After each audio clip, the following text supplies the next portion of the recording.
I have never broke down. This case, I feel so bad. It is tragic. I hate these kids. When someone who sees cases like this every day says this one is different and breaks down, you must stop and listen. So the kids are in denial. They will not believe for 1 second that he would do this. He loved my mom so much. He would never do this. They have it all wrong. Someone else must have done it. Right now, the kids still believe their father would never hurt their mother. But what they don't know is that there are secrets already building in the background, and once those secrets come out, everything they know about their family is about to fall apart. Nobody in their right mind would ever think I would kill myself before I killed you. It's your fault. They treated me like I was a suicide risk, like I did it to myself. And like nothing I said could be believed. But what the investigators discovered next removed any sense of coincidence. He's searching, will arsenic show up in an autopsy? What are the top most 5 undetectable poisons to kill a human? I can go on, and it is absolutely sickening. Sickening. Well, thank you. Thank you. I'm so sorry. Yeah, we'll get to them.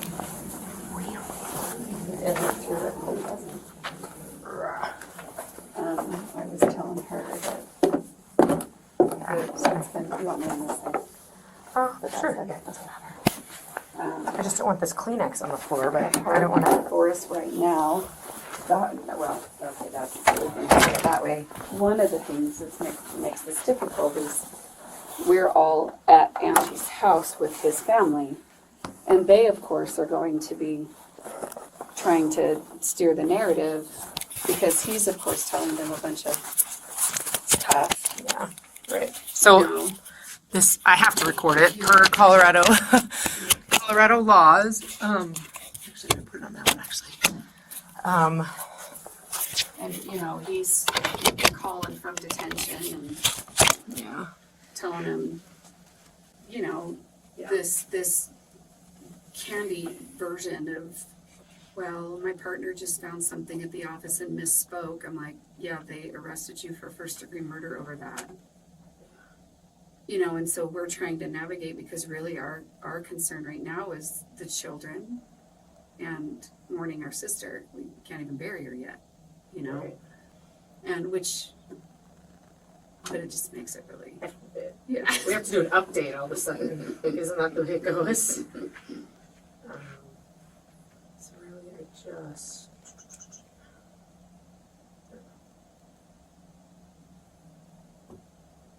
is probably going into overdrive.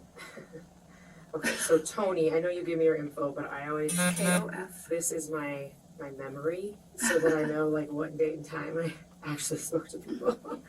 And then your last name. KOFOED. And your birthday again. 5/12/66. Okay. Do you know Annabelle's birthday? She just had her birthday. Okay, so would it be, so we got 5/13/05, but it appears it's 3/13/03? It's 3/13. Is that, and we were told it, because if she just turned 18. So it wouldn't even be 03. And so she would be 05. She would be 05, but it's 3/13, it's not 5/13. Okay, and it, 05. Yes. Because they had her birthday party at the hospital. Right. And they all went out to dinner. Right. Okay. Because we were that was the big mystery. Yeah, she's 18. She's 3. She just turned 18. Okay. All right. So, honestly, I know we talked, but it was kind of a brief conversation, and I know Catherine and Rebecca were in the car. And in speaking to everyone, you were the closest to Angie as sister, and really everyone said if there was anyone, it's you, BFF. Yeah. And so I guess we're really looking to you to get kind of her mental state, what was going on, her person. And I know that because I know I've read text messages between the two of them and Jim. I guess upset, but there are conversations that I just hate that you tell Tony everything. And she's like, well, I don't tell her everything, but she's my person. Like, so, and I didn't know who Tony was, right? When I'm reading Right. those, You're and then like, I'm like, who the heck oh, is she? Tony's sister. And so it makes sense. And that's, I mean, that's even in their text messages saying that, you know, you're her person and that you would know. And so you know, you will be On the stand, probably. correct. We will probably be using you. I mean, that's so far down the line. I know But- what you mean, though. But you're kind of going to be kind of the person. Again, there's going to be a lot of other people, but I don't think there's a lot of persons, but I'm the person. In fact, the bishop of the ecclesiastical leader of her ward or her congregation that she attends. is this Brandon? Yes. Okay. I just gave that detective Okay. his number. Yes, sir. Okay. Yeah. He said to me yesterday, he said, you know, I've had a lot of conversations with Angela, and I just want you to know that in her eyes, you were her person. Yeah. And I knew that. She's private. She's very private. I mean, she took a lot of years to tell me that anything was wrong. Right. And I spent a lot of time with them. Right. Right. Okay. So I guess we had kind of went over, and it's probably really hard for you to kind of just remember. But you had said, so do you know when they got married? Yeah, because she got engaged on my wedding day.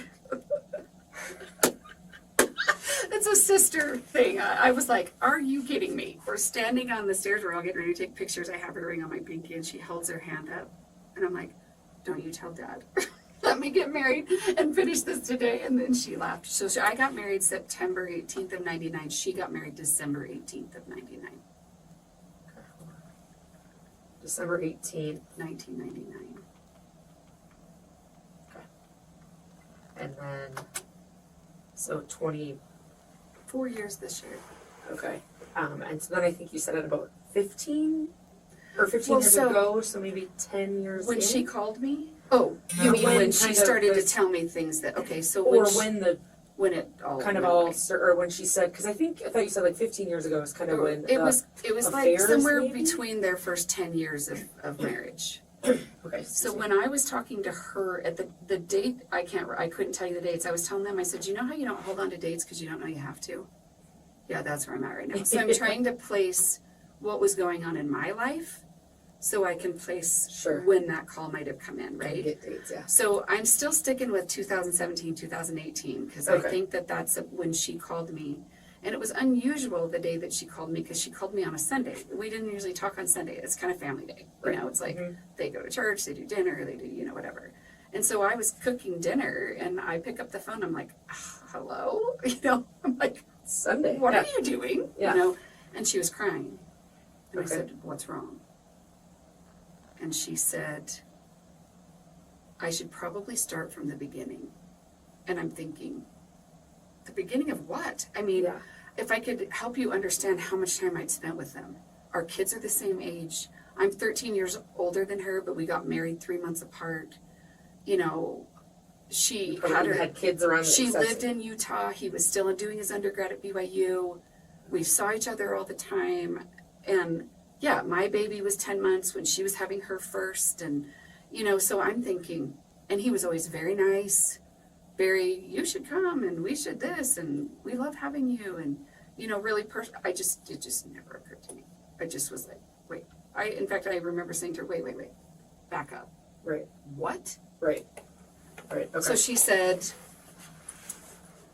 she told me that he had multiple kind of hookups back then. Okay. That's the conversation she and I had, that he'd had a bunch of hookups. Okay. And So that, not like, and how did you take that? Like, I mean, affair is an affair, but I thought like it was probably like internet hookup, do your thing, whatever.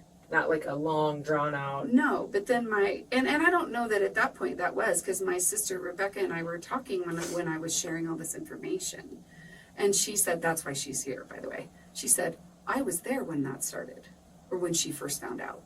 And I'm like, you were at her house? And she said, yes. She said, my husband was using Jim's computer and found porn on it. And so they confronted him. I'm like, did he not know what family he married into? they confronted him, and he admitted it and said he'd been addicted to porn for 17 years. Okay. And then he told her that he'd had an affair or had a fling or whatever with somebody at a dental conference. But I still think that was maybe just, I mean, people don't come clean with it all. Because according to her in my conversation, he had been with several people. Mm-hmm. So she just kind of didn't tell me a lot more there because she was highly focused on what had just happened. Okay. He had come home and told her that he'd been having an affair for 6 months with one person. Okay. So this would be kind of. This is the newest. This was probably this is the one that I'm like, it's 2017, 2018. Okay. And that he came home and announced that he'd been having an affair and he was leaving her. And she was distraught, of course, because she'd been trying to hold their family together for all these years. And she was trying to figure out whether she should just leave or try to fight for it or see, is he serious? You know, but she was pretty solid on the affair. Okay. Did he say who this was? She probably knew the name because I think he was communicating with this woman through email. Okay. I only know that because we had a conversation, if you fast forward to, you know, maybe a month or so into this, she had told him that you can either tell her to stop or I'll get on and tell her to stop. Okay. Okay. So that's how I know that part. Okay. So I was like, just get on. I'm like, make it stop. You know, if you're gonna stay and try to make this work, then get on. Right. Right. You know, okay. but I think this is where the Angela Private comes in. I do believe that he did supposedly do that. Tell her to leave him alone. Okay. Anyway. So he was at the time she was talking to me, speaking with his ecclesiastical leader at the time. Okay. That's why I think she felt like she could call because she was home alone. Right. Okay. So it just, hashing that out and talking about it just kind of happened over the next little bit. Okay. And then she called me one day and she was mad. And I'm like, of course, nature of life with when someone's cheated on you, right? Right. And she said that he had sedated her. And his reasoning behind that was that he sedated her so that she wouldn't wake up so he could go in their bathroom and kill himself. Okay. And she was just angry that he had sedated her and she didn't know that she was being sedated. Because she takes lots of allergy meds and, you know, she's got all kinds of, you know, she's had sinus infections, I mean, tons. So it's not unusual for her husband, who can prescribe medicine, to give her something. Right. And so she was just mad at I had no say in that, and that's not okay. And how did she know that? Well, I think she felt icky, and I think he told her. Okay. And then, how did he say he was gonna? Injection of some sort, because then I know that, because he called me and told me the same thing. Because he was discussing, and I'm sure he'll share this, I was having marital problems at the time, and I had also confided in her. And so in the call that I had with him, he thought he was sharing and helping, or that was the opinion I was in at the time. Okay. So he shared. Helping in your. Yes. I'm getting help. Let me, you know, do you think it would help if I called your husband and talked to him and blah, blah, blah. And I'm sure Ann just told you that I sedated her without her knowing and attempted to kill myself. And I've racked my brain because I feel like he told me what the drug was in the syringe, but I don't remember it. Okay. But I do know that he was going to kill himself by. Okay. And then do you know what he gave her? I don't. Okay. Other than she just was. She knew that he told her that he had sedated her, and she knew, by the way, you wake up, you don't feel great. Right. Okay. You know. Okay. He said he did it because he didn't want her to wake up and stop him. Okay. And so obviously she's pissed. So she's mad. But Okay. then she is one of those people, then she processes. And what happens and this is obviously my opinion, but it was a paradigm shift. Because now she's not focused on the affair, she's focused on, oh my gosh, he's gonna kill himself. Okay. And I know at the time they were both going to multiple, or had begun going to multiple counselors. Okay. She was in therapy, individual therapy to deal with the effects of his affairs and the years of betrayal. And because she wanted to keep her family together. And then she was in couples therapy with him, and then he went to 3 different therapists, like a sex addiction therapist, individual therapist, like mental health, and then couples. Okay. And I don't know any of their names. Her therapist individual that she went to, his name is Paul, and that's really all I know. Okay. Because she would say, Paul said. To do their whatever. Yeah, and right. one of his therapist names was Matt, because she said she really liked him. She felt like he was really helpful. Helping Jim. And in Okay. turn helping them. Right. But I didn't, again, know that I should dig any deeper into that. Right. You know? Right. Therapist. Okay. And so again, this is like a month kind of after she initially Yeah, I mean, found it out was, about it. yeah, it wasn't super, super long because she, jumped on it. She wanted to save her family. She, of course, wanted to help him, Right. Okay. So then what, I guess, transpired after that? They just continued to go to therapy and they were just working through it. She thought he was making good progress. She said, I think we can save this. We're both on the same page. Because my husband didn't want to go to therapy. You know what I mean? Yeah. It's the sisters thing. It's like, why does he want to go and my husband doesn't want to go? Right. Because he doesn't want to tell people his private things and, Yeah. So, yeah. And then at one point I want to say, and again, I'm like, man, I wish we'd have texted everything now.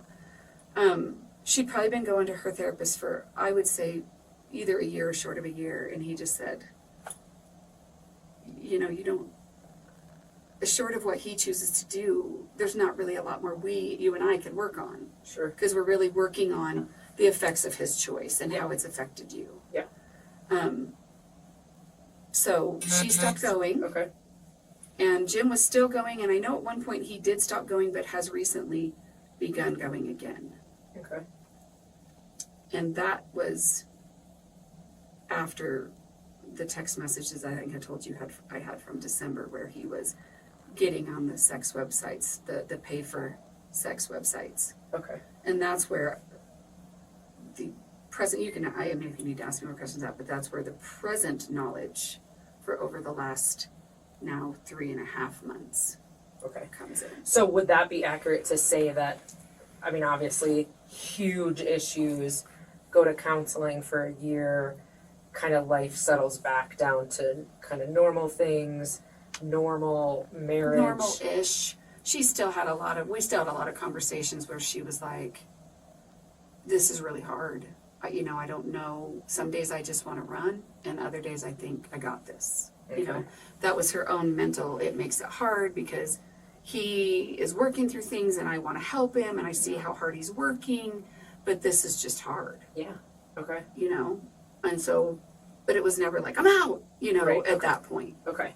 So then, again, kind of. But rocky. Right. It's settled, but not. Right. Okay. And then that would be accurate to say that then 3 months, kind of fast forward, is kind of when it all came to a head again. It's when I knew it came to a head again. Okay. Because we talked all the time. And so I knew that she was like, oh my gosh, this is so hard. Or she would be like, she would sing his praises. She protected him at all costs. Okay. Until she knew I knew. Once she expressed all that stuff to me after his second round of affairs, I still think, like she told him, I don't tell her everything. I still think because she kept saying, there's a lot of stuff coming up for him that we're dealing with that make it really hard. But she wouldn't tell me what the lot of stuff was. Sure. I'd be like, what do you mean by that? What's a lot of stuff? Because at the time, I think she said he's dealing with a lot of family stuff, being raised with his parents, and she told me that he was sexually abused by a babysitter when he was like in elementary age. Okay. And that his mom had abruptly told him that in a car, and then they just never dealt with it. So in Angela's mind, at least what she shared with me, that's what he was in therapy for this time. Trying to figure out what continued to make him act out, right? And that one of the things he told her is that I lie about everything. I don't know why I do it, but I do. And I said, is that concerning to you? And she's like, it's just that I never know what's going to come up. And I'm like, well, so this was when she was with me, when all this conversations happened the weekend before this started. So this would have been, I picked her up from the airport that Wednesday prior. So was it, would we decide? Whatever that was, March 1st? Yes, which was the Wednesday. Yeah, so I picked her up that night. She flew in from Colorado. Yeah. And she was exhausted. And I said, you look so tired. She's like, I got 30 minutes of sleep. Jim and I were up all night rehashing his therapy session. And I said, all night he's rehashing a therapy session? And she's like, he's just really going through a lot of things, and there's a lot of stuff that keeps coming out. And I'm like, well, tell me what's coming out. And she obviously is very guarded about that. And that's when she said, well, for one thing, I never told you that when we took Mira to school, that's their oldest daughter, we were moving her into her apartment, and we were staying in a hotel, and he went out and then came back, and he was drunk. And I asked him, you know, of course, she's got all of her kids in the hotel, and I think at that point they were probably asleep, but he nevertheless came back drunk. And he said, I just wanted to know what it tasted like. Well, if you're not a drinker, you don't usually just start chugging because it doesn't actually taste that great.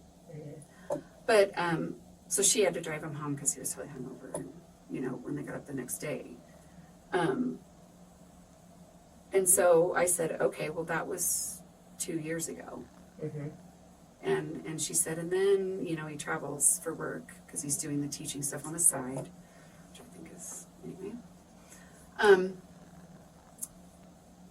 So he pulled out a bunch of money, and I'm trying to remember how much she said. Again, I didn't hang on to it. I was so shocked at what she was telling me. Yeah. You know, I want to say she said a couple of thousand. Okay. Pulled a couple of $1,000s out and gambled it and went gambling in Vegas.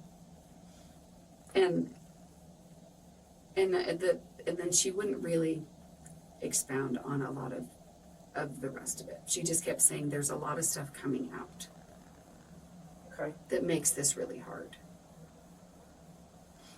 Okay. So that all started, this conversation and him going back to, because then he started going back to therapy once this all came out in December.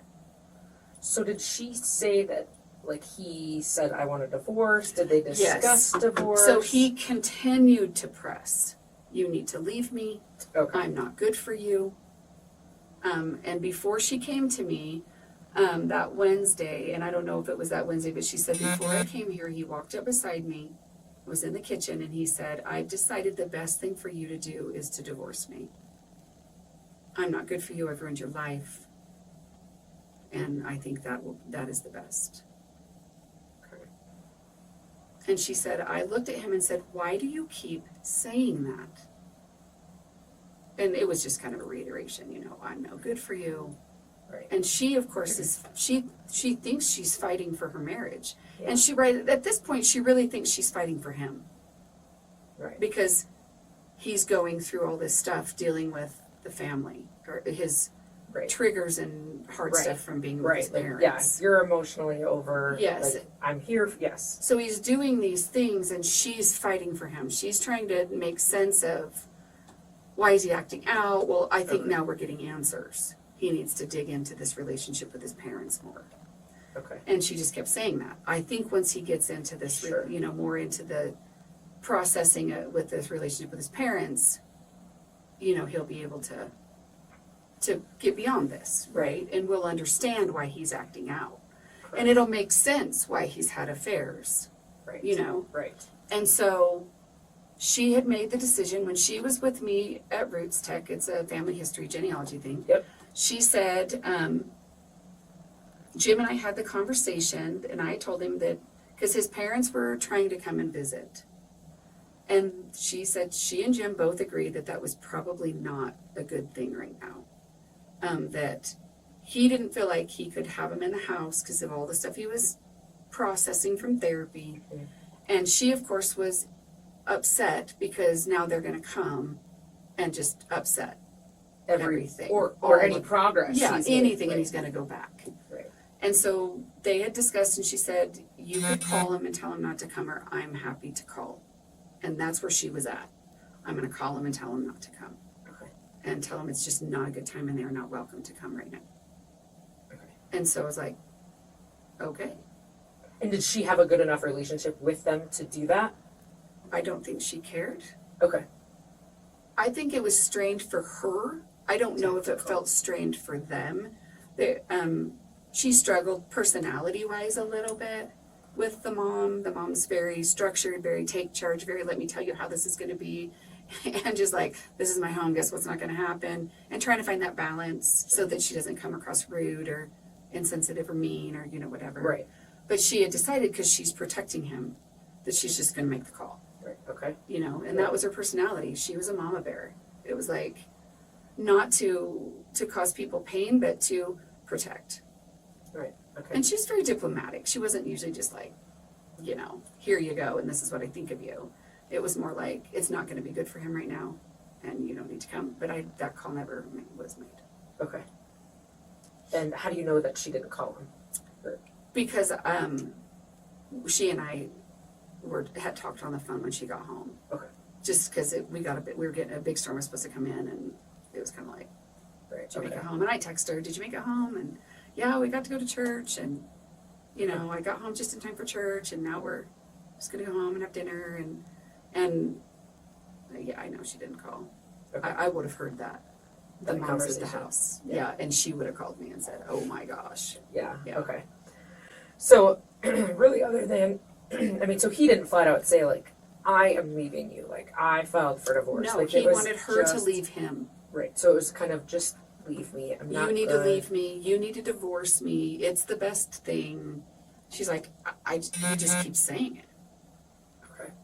And I'm like, well, maybe he feels guilty. Maybe he feels, but then the more I thought about it, obviously he's not confiding in me, telling me what's going on. Right. So I'm like, in my mind, you're thinking something's going on. And I said that to her. Are you sure nothing else is happening? And she's thinking, well, he's going to therapy and this stuff's coming up. So, Right. and if she thought something else was happening, she didn't tell me. And that maybe was the stuff that was coming up that she hadn't shared. Okay. But I can't speak to that. She didn't say. Okay. Other than, so you were under the impression that their discussions that night were really his emotions and his processing, really his childhood trauma Mm-hmm. at therapy and kind of laying it out to her and just telling him where he's at. Really. Yeah. And I don't know why that takes all night, but that's not for me to say. But and then just you need to leave, it's not good, I'm not good, and I'll never be good, and And she had no plans. none. Is what Zero. at that time, because Zero. 5 years ago or at that time she called you. Yes. And And she she was was. and she was trying to figure out, do I leave? Do I wait for him to leave me? What do I do? Now. Because she had just found out when Or she called 5 me, years ago. 5 years ago. Right. So now, no. She had zero intentions of leaving. And basically had said that to him, right? Yes. Like, I'm here to help you, I'm here I'm to not support you, leaving. you're going through this stuff, I'm not leaving. Yes. And Okay. she was very clear with me about that. This is going to be a long road. In fact, I have a text message where she said, I feel like this is going to be a lifelong fight. Of him. Helping him and, Right. Okay. and we could read it or you can dump it or whatever you do with that. Uh-huh. Yes. Okay. And that's the way she put it, and that's the way I took it. That this is just going to be a lifelong fight, is what she said. In other words, I'm not going anywhere, but this is going to be a really long road. Right. And a lifelong fight of helping him through his trauma. Yeah, not fight with him necessarily, just, it was just so unpredictable. She never really knew, Okay. Okay. And then, so as far as her mental health, well, she was there with you. Perfectly fine.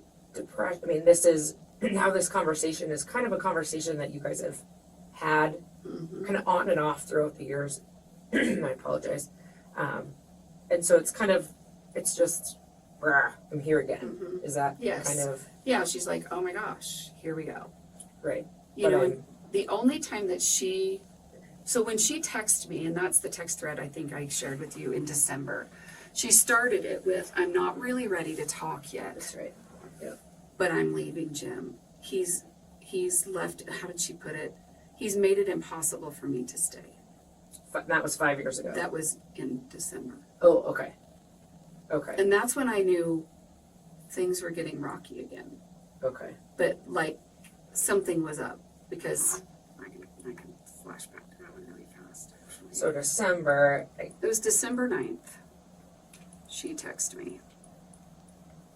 I'm not ready to talk. Not ready to talk yet, but I'm leaving Jim.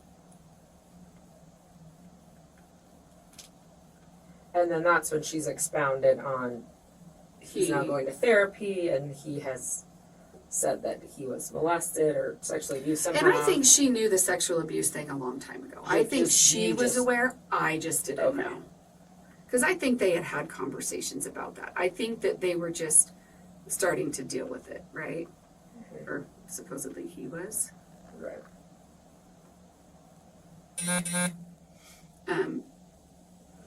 At the time that she's texting me in December saying that she was going to leave, I mean, honestly, that caught me completely off guard because I knew that she had bad, rough days because you're trying to deal with someone's complete and utter betrayal of your life, and you're raising children and all that she'd given, and and at this point is when she ended up going back to work 5 years ago, 6 years ago. Okay. Because he had done severe damage to his practice. He wasn't going to work for real. He was canceling patients. Okay. He was spending money. And so she went back to work. At the clinic, or where'd she go? Yes, at his dental office to help resurrect the business. Okay. Because she's only not been working maybe the last year. She finally got to come home and not be at work. Okay. Yeah, almost there. Yeah, that's Christmas. Right up here. So I mean, as far as conversation,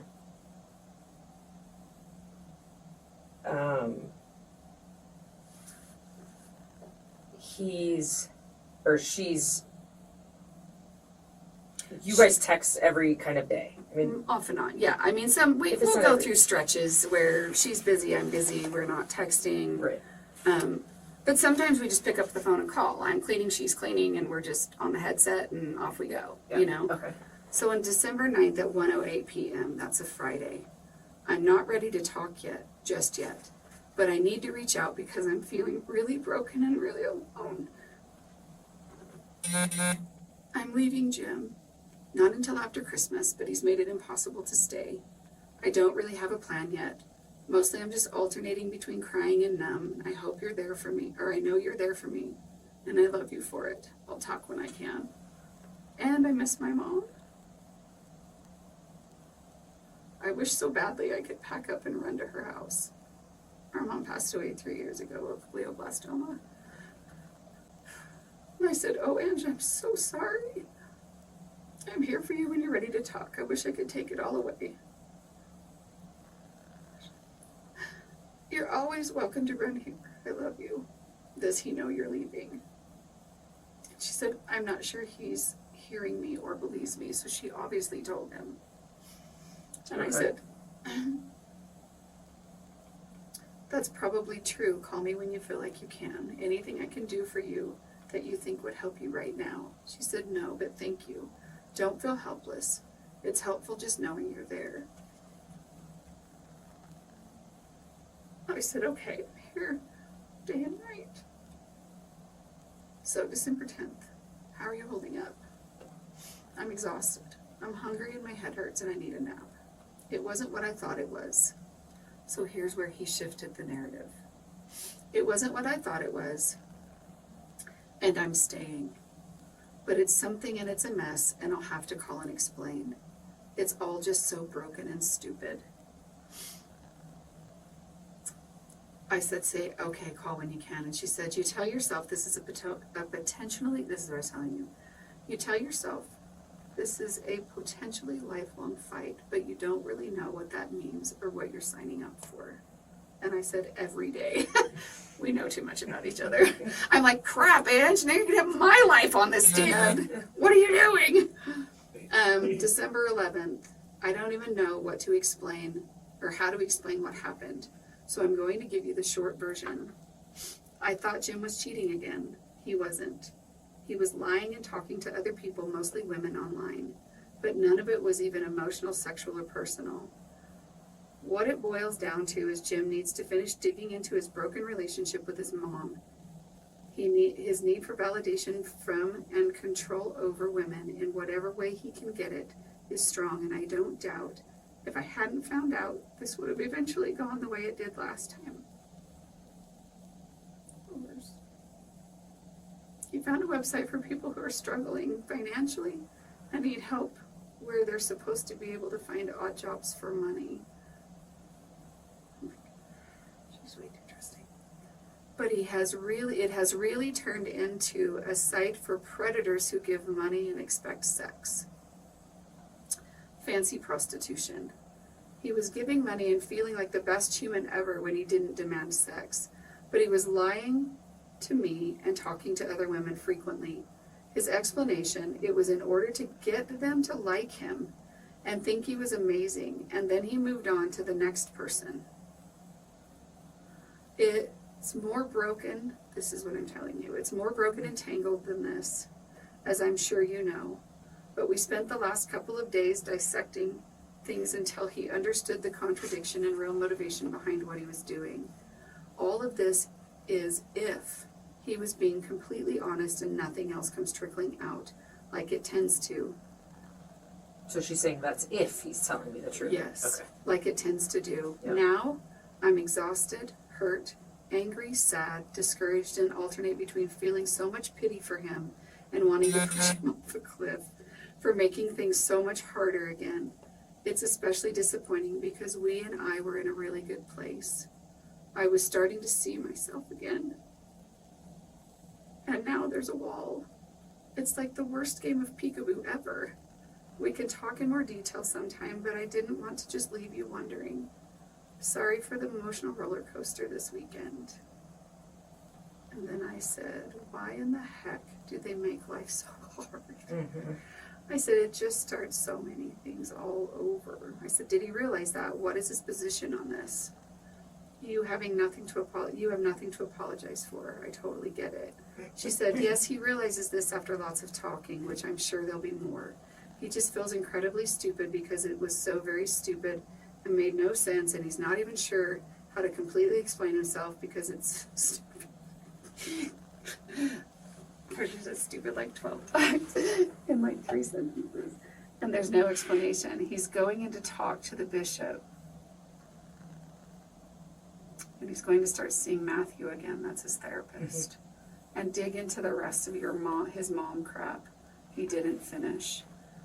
The funny thing is, I've been telling him for at least a year there's still work to do around this mom and her crap. Or his mom and her crap.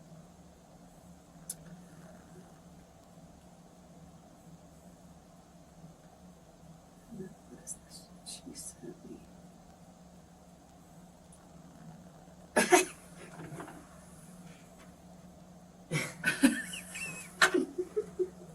She said my life for the last 5 years. Yep.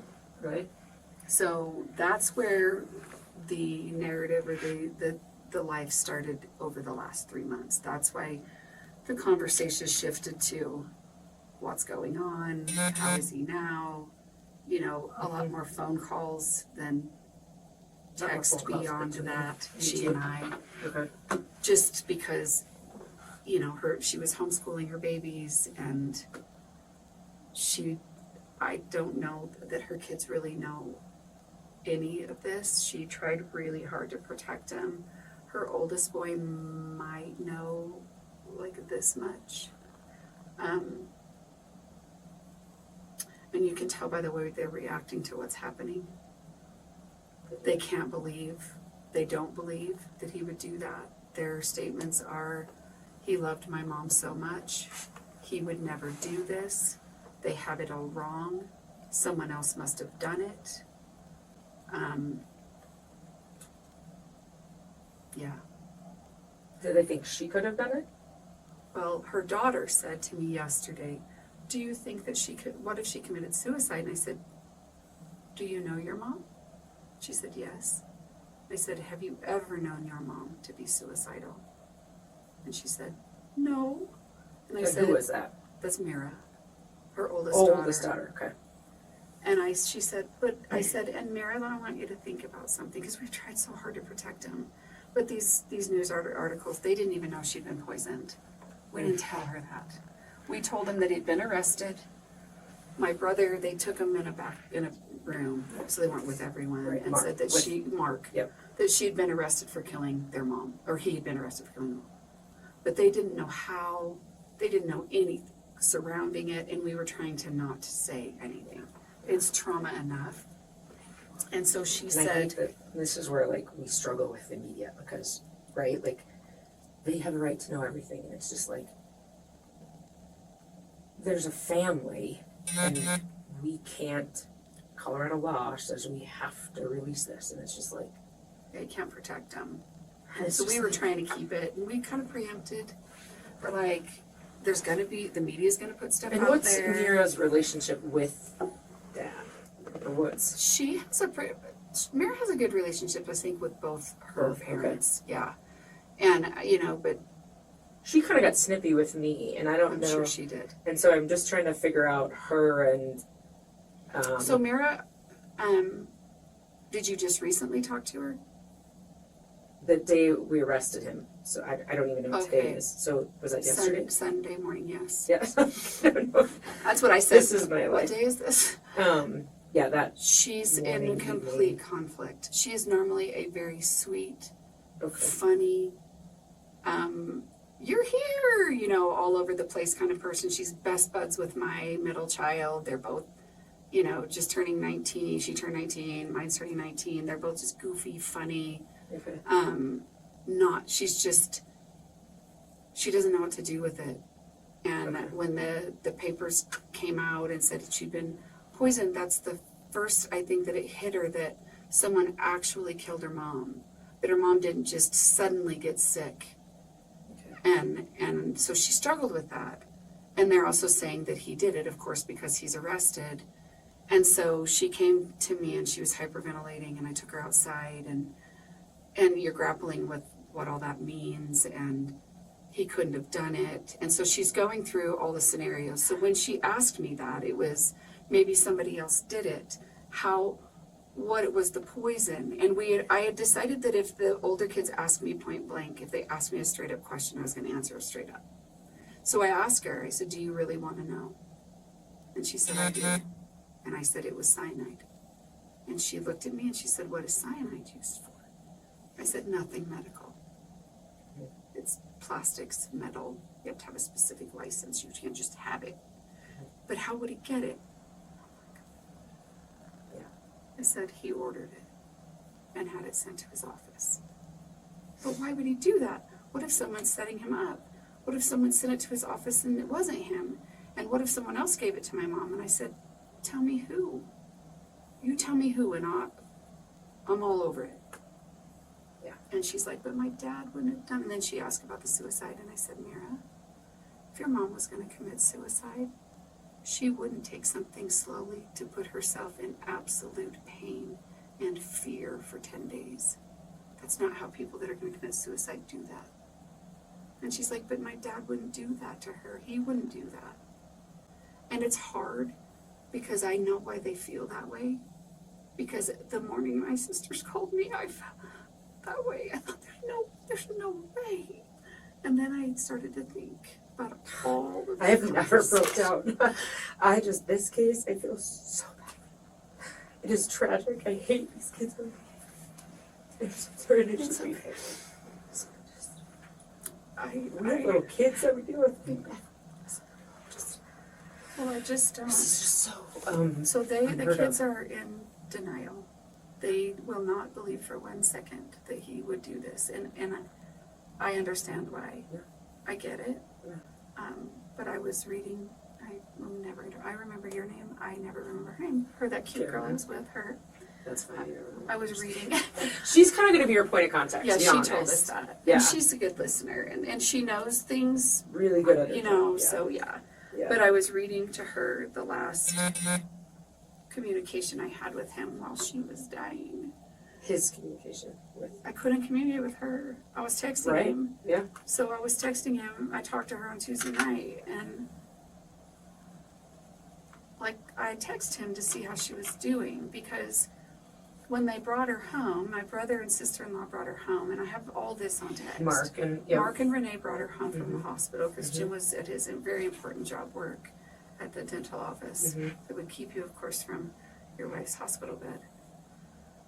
And so I texted him and I said, "How is she doing?" I'll find his.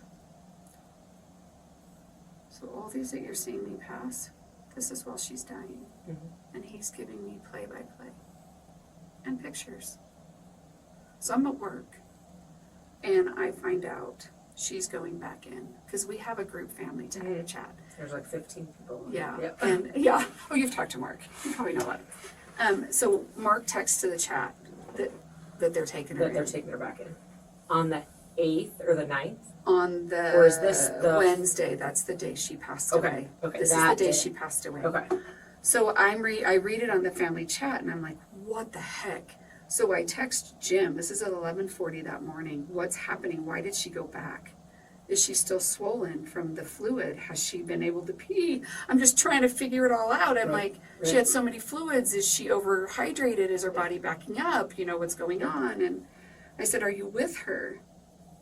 And he called me. I'm like, why are you calling me? Yeah. And so I picked up and I thought, okay, this is stressful. You know, maybe. So I'm talking to him, and he's just talking about her. And I said, you know, she was doing better last night. Maybe this just is a little setback. You know, I'm like just talking to him, and he didn't sound upset. He just was talking. And I was just kind of in an internal panic because I'm 8.5 hours away. She's back at the hospital. I'm grateful my brother's with her, but I can't do anything. Yeah. So I'm trying to get information. Somebody can call that. Well, it could be the It could news be media. donor. I mean, Oh, it could yeah, be. the news media called Mark already. I'm not answering that. Yeah. His phone It number could- is in the affidavit. Oh, it could be, the lady from Oregon Donation has been calling me too. She's really sweet. She recorded the honor walk for us Oh, that was because they wouldn't let us go back.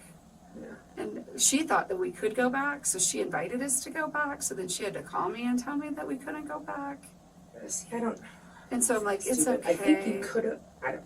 It was fine. It's I- this whole. So she had a living will, and so they were following that.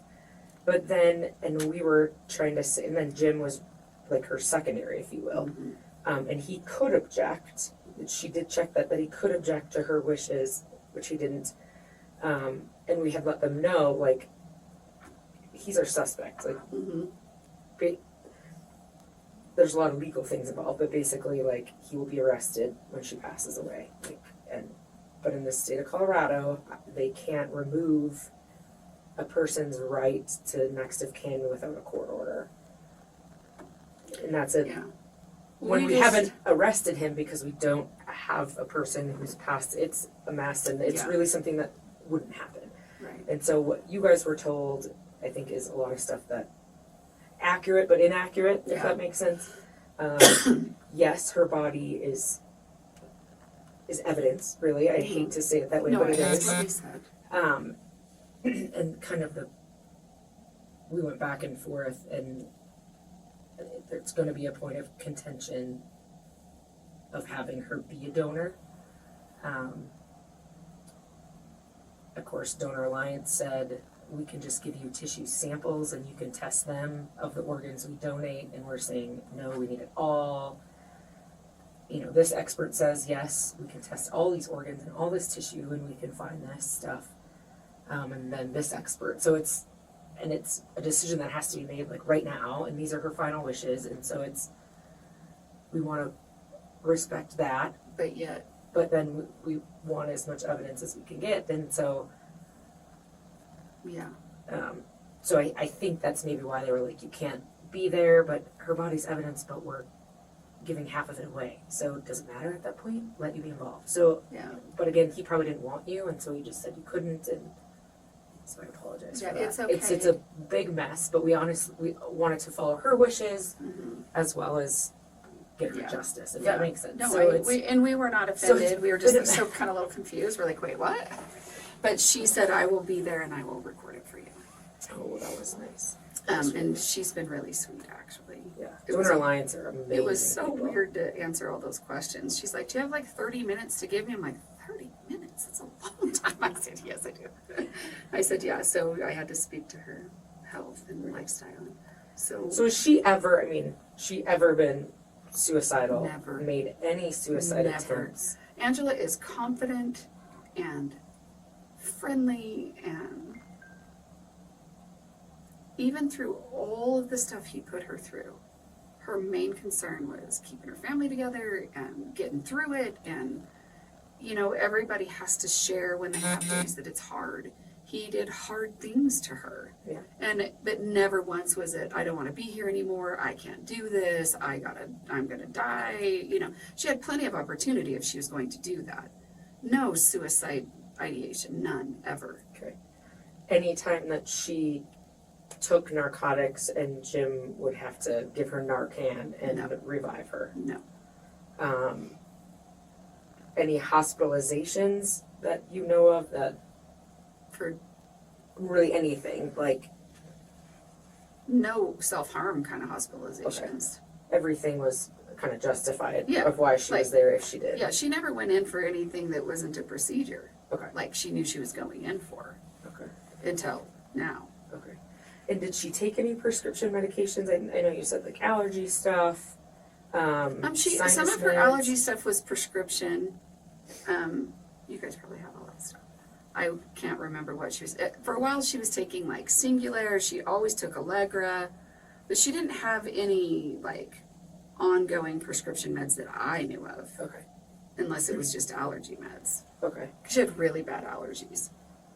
And is Utah better? I guess I've been to Salt Lake City, but as far as like allergy wise, For her, I don't think it matters where you are. where yeah, Because we grew up in Kansas, and of course her allergies were bad there. yeah. I didn't know how like the climate there is. It drier? Is it better? In Utah, it's dry.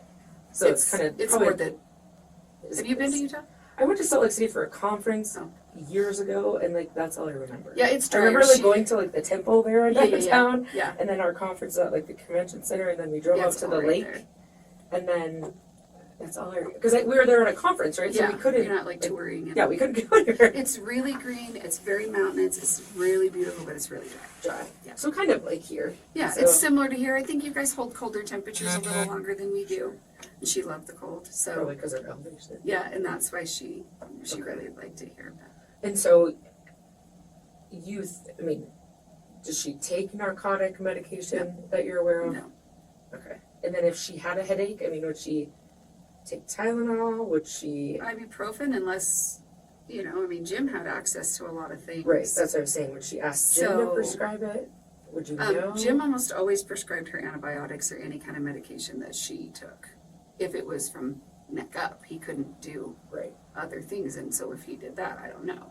Now I know that when she had her tummy tuck and stuff, because she had a big hernia and split muscles, and so they went in and did, fixed all that and did a tummy tuck and stuff. She was in a lot of pain. I know he gave her like a marijuana something, because he video recorded it and said she's so funny she hated it. She didn't want anything to, she's like, I don't want anything to do with that anymore. It's nasty.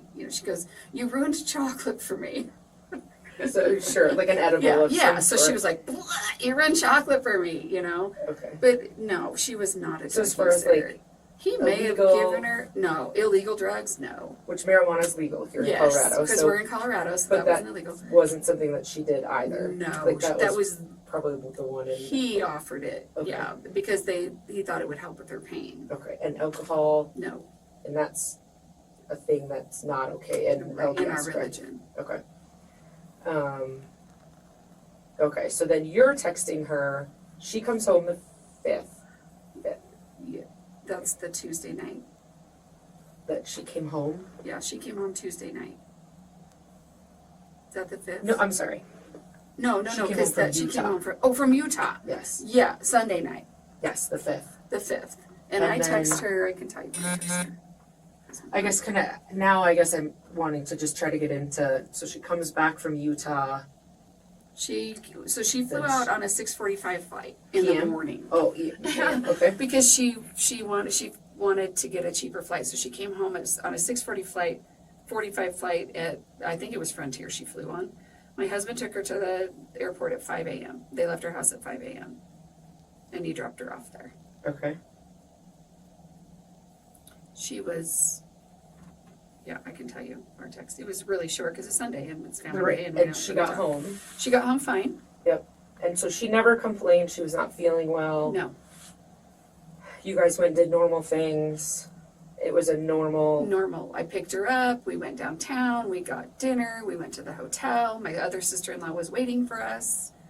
So you guys stayed in a hotel? Yeah, Okay, is that in that? across the street from the Salt Palace. Oh, because you guys were there Because for we that were there for conference. Roots Tech and all the classes started at 8 a.m. And I live 25 minutes from there. So we're like, heck no. We're Like, not let's doing just have a that. sister weekend. Yeah, let's just stay there, and then we just could walk across the street, do our thing, go walk to get lunch. You Okay. know, it just And so really the only logistically. thing out of the ordinary is really just her, when she kind of first gets there, just conversing about, like, I'm just tired. because Yeah, we had she this got in my long car and she conversation. looked exhausted. Right, and so really that was the only, otherwise everything was normal. Totally normal. And to your knowledge, were her and Jim talking throughout the Yes, week that she was there? Absolutely. In fact, Okay. we were sitting in a really boring class and she was texting him the whole time. And he said something about Roots Tech and he's like, yeah, that class must have been the class she was texting me in.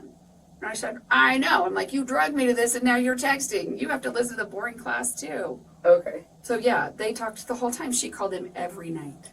Okay. She would leave the room, go talk to Jim, come back in the room. So as far, I mean, so again, But as there's far as I know, it wasn't like tension. It was more like a checking in. continuation of he's struggling, he's with the kids, let's, you know.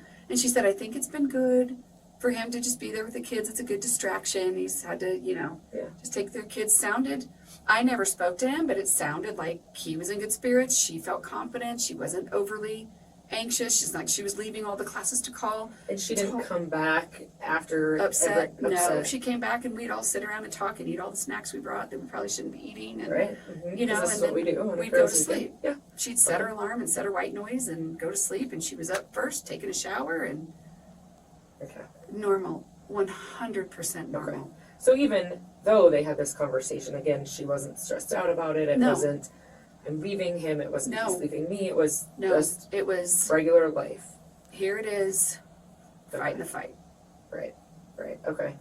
And then, so she gets home, she texts you, and then what happens on Monday? That would be the Okay, that's 6th. where I'm going for you because this is when I was so confused. I'm like, I don't understand why you'd be sick. You weren't sick. Hold on. Where is it? Oh, it says she was the choir song we're gonna do. March 1st. This is when she was coming. Blessing your baby. Okay, here we go. Okay, Monday morning. Yeah, because when she got home, we text for a bit. She goes, I said, I'm so glad you're home safe. She said, me too. I actually landed early and made it to Sunday school. Her words are doing Zoom sacrament meetings. That's like the main meeting. You go and have the talks and whatever and take the sacrament. Anyway, and we're still doing Zoom sacrament meetings, so I was able to hear all the testimonies. I said, that's nice. You gonna get a nap? She goes, I'm sure I will. Yeah. And then that was it for Sunday. So Monday morning, Utah got hit with a big snowstorm. And usually if we get it, it's coming to you. Okay. And so I said, yeah. hey, did you guys get snow? That was at 8:02. Monday. Yeah, 9:02. No, I can't really explain because my brain doesn't want to work. Something feels really weird in my head and my body is sluggish and Jim's going to take me to the doctor this morning. I said, well, that's not good and a little scary. When are you going in? He took the girls to a friend and he should be home soon. I said, well, what do you think it is? She said, no idea. You going to the ER? Do you have an appointment? She said, the ER. I said, keep me posted or I'll check in a while to see if there's an answer. Are you nervous? She didn't text me back because we just talked on the phone. She goes, I'm not necessarily nervous. I just don't understand why I went from perfect. Because she rode her bike like she did every morning. Mm-hmm. Had a protein shake that she said Jim made for her.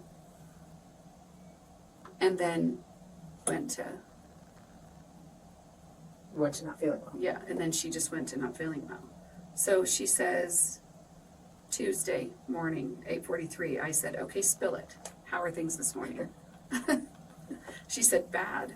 Now I'm stuffy and seeing spots. Honestly though, I think I'm sick and this is one of those lovely side effects. See, she goes immediately to some kind of ear infection or something.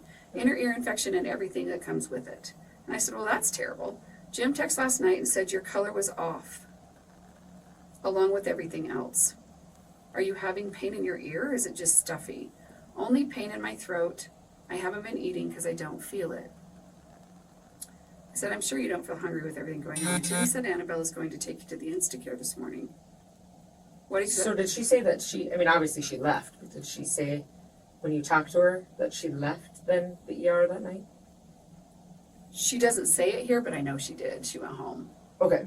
Yeah, she went home because then they were going to go to the Instacare the next day. And that's what So do you know what the ER said? Did she tell? they or even thought, phone? I think she gets to that here. I think, Oh, okay. that's terrible. Jim texted last night, said your color was off. Only pain in my throat. That's how she's feeling. I haven't been eating because I just don't feel it. I'm sure you don't feel it hungry. Jim said Annabelle's going to take you to the Instacare this morning. So she's home, obviously. Yeah. I said, what exactly are your symptoms this morning? Stuffy, sore throat, still funny feeling in your head and lethargic? Yep, all that and spots in my eyes that are slowly fading. I think we panicked because the dizziness and vertigo came on all of a sudden and no other symptoms. I'm thinking it's possible I had a sinus infection and became an inner ear infection, and now I have all sorts of problems. There's a lot of pressure in my face, but my ears don't hurt. Every time I stand, they bubble up and it fades to white noise and then goes away. And I said, that's so weird. I hope they figure it out today so they can get you started on meds. Jim said your blood sugar was high and you had sugar in your urine. That's what they found out at the hospital. So I think when she left the hospital, and I think she says this, that when they released her, it was like possible diabetes.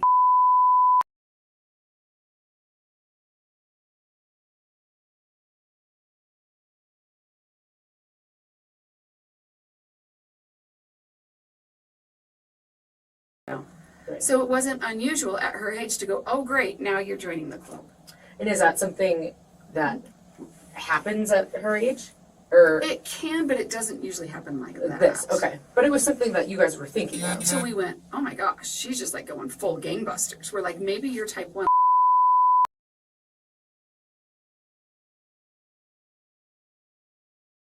And so they call it 1.5, but it really acts like, it's so weird, just call it type 1 adult onset or whatever. But it's because it mirrors juvenile diabetes. So we know that it's a possibility. Okay. Usually you have a precursor that says your cholesterol's elevated. So we're thinking, okay, maybe Ange is getting the full dose like early on. Mm-hmm. So she said that I have no explanation for it, could just be because I'm a prey. Oh, that's our maiden name. Yep. And I said, and then I said, could be, I'd say have them check it again when it settles. Was it really high? Talking at her blood sugar. She said they didn't say, but I think I'll schedule my PCP today for follow-up and maybe an ENT. I said, good idea. Have them check your A1C. I kept pushing that because you can't know if you have diabetes if they don't get the A1C back. They can check your blood sugar and you can have weird bounces all over the place, Sure. but you can't know if you have diabetes necessarily like a firm until you know what that A1C number is. So I kept pushing, have them check your A1C. That'll tell the real story. ENT would be a good idea if you think you have an inner ear infection. So I text her, you headed to the Instacare. I'm in the waiting room. See if they will check your blood sugar again and your A1C, okay? Right. And I was like, you still there? Yes. What are they doing? Are you in the waiting room? Hey, waiting for an update. Falling asleep on the couch. I don't really have an update. My blood sugar was only 97, so I'm going to see which is normal, PCP on Thursday. And this is all still on Tuesday. This is Tuesday. Okay. I did not realize the urgent cares don't have all those same capabilities of the ER or a PCP as far as testing goes. I said, me neither. 97 is a good number. I'll let you rest. So Tuesday afternoon at 1:45, I sent her a funny meme. She loves Oreos. So I sent her a meme that says, I hate it when I mean to buy seedless grapes, but instead I accidentally get, Oreos. She's like, I don't hate that. I love that. It made me think of you. How are you feeling? Tired, but better than yesterday. That's good. Do you feel less disoriented? More stable on your feet? Yes, the eye thing is stopped, so I don't feel like I can't open my eyes. I still feel a little dizzy, but that could be because my head hurts and I haven't really eaten much. So we're still edging on maybe she's diabetic, so she's not eating, her head's hurting, those two things go together, maybe your blood sugar's low, I said, someone gave me a good remedy for a headache, 4 ibuprofen and a Midol. She's like, yeah, I took them about 3 hours ago, but I think I need sleep for the rest of it. I said, and food, so I had him deliver Panera. She loves Panera. We don't have it in Salt Lake, but she loves it, so we always go here. She's like, she's like, I'm alone with the babies for an hour or so, and then I can sleep. I've been slowly snacking. I also punched myself in the nose trying to wrangle the wrap off my arm yesterday, so that's not helping. Does it sound like someone that's depressed? No.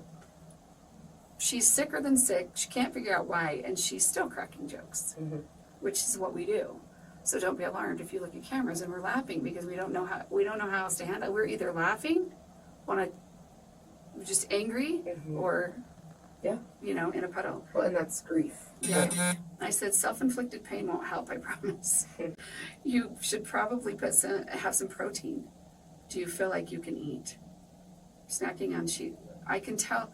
What I've noticed looking back is that she's having a hard time typing. Is like my snacking is cheese and lunch meat, which is normal, but as she goes on and we start to talk, it's like she called him Jimmy. She never called him Jimmy. I'm like, are you talk texting? What are you doing? I said, I'm going to send dinner into your family. So then we talk about that for a little bit.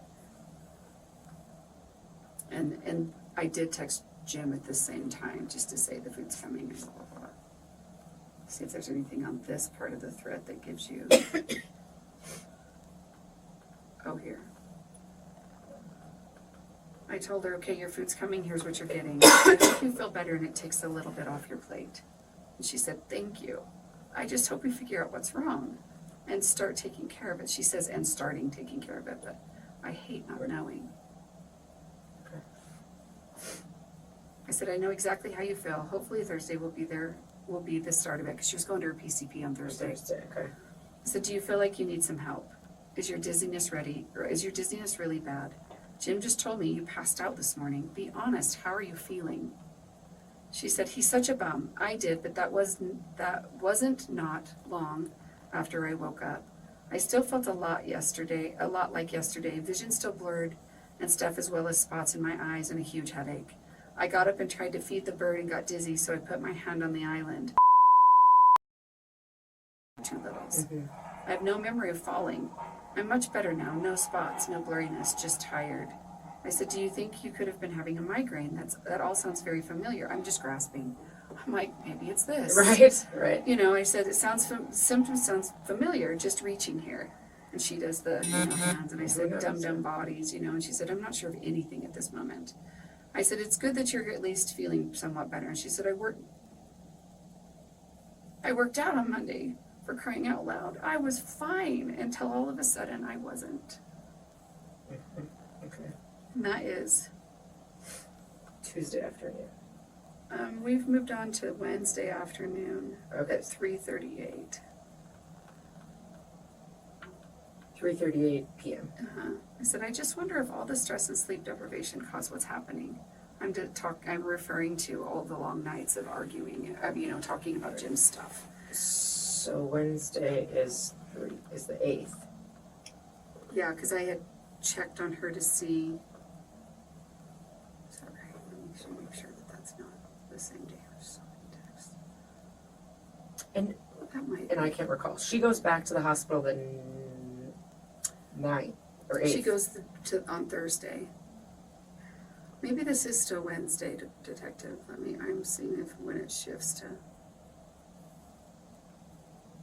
Oh, that's Tuesday. It's still Tuesday because we're still talking about her urgent care. Okay. And I'm saying food is on the way, so that was Tuesday. When she said I was working out, for crying out loud. Tuesday. That was Tuesday. Okay. Because then we go to talking about her food order, which Okay. you don't probably care about. In case you want to know what her favorite was, it was broccoli and cheese soup with their baguettes.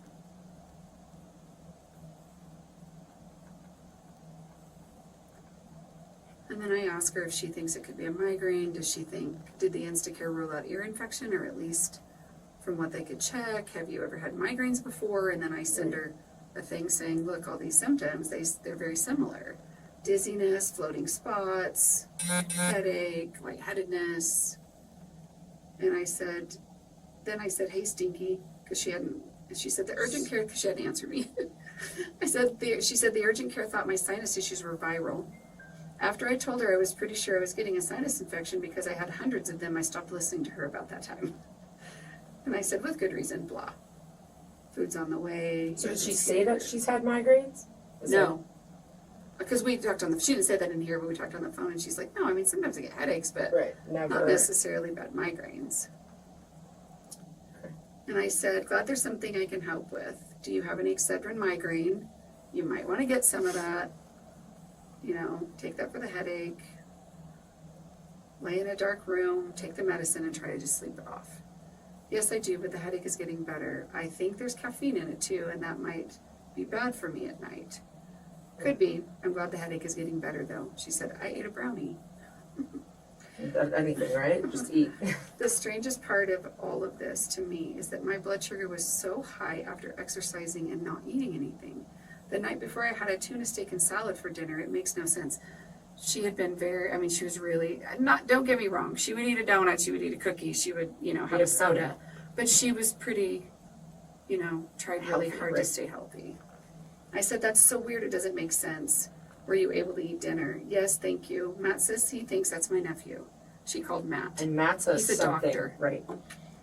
Matt says he thinks my blood sugar was probably a lot higher before I exercised. So now we're trying to figure out what's going on with the blood sugar.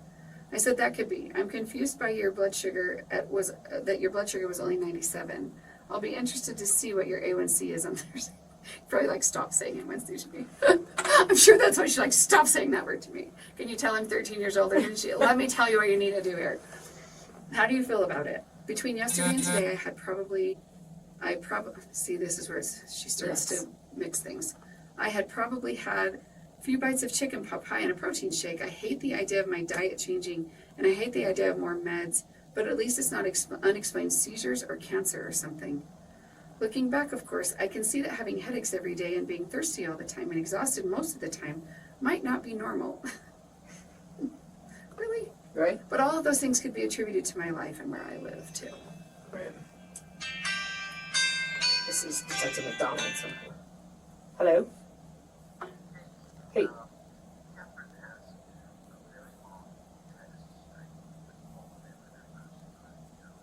Mm-hmm.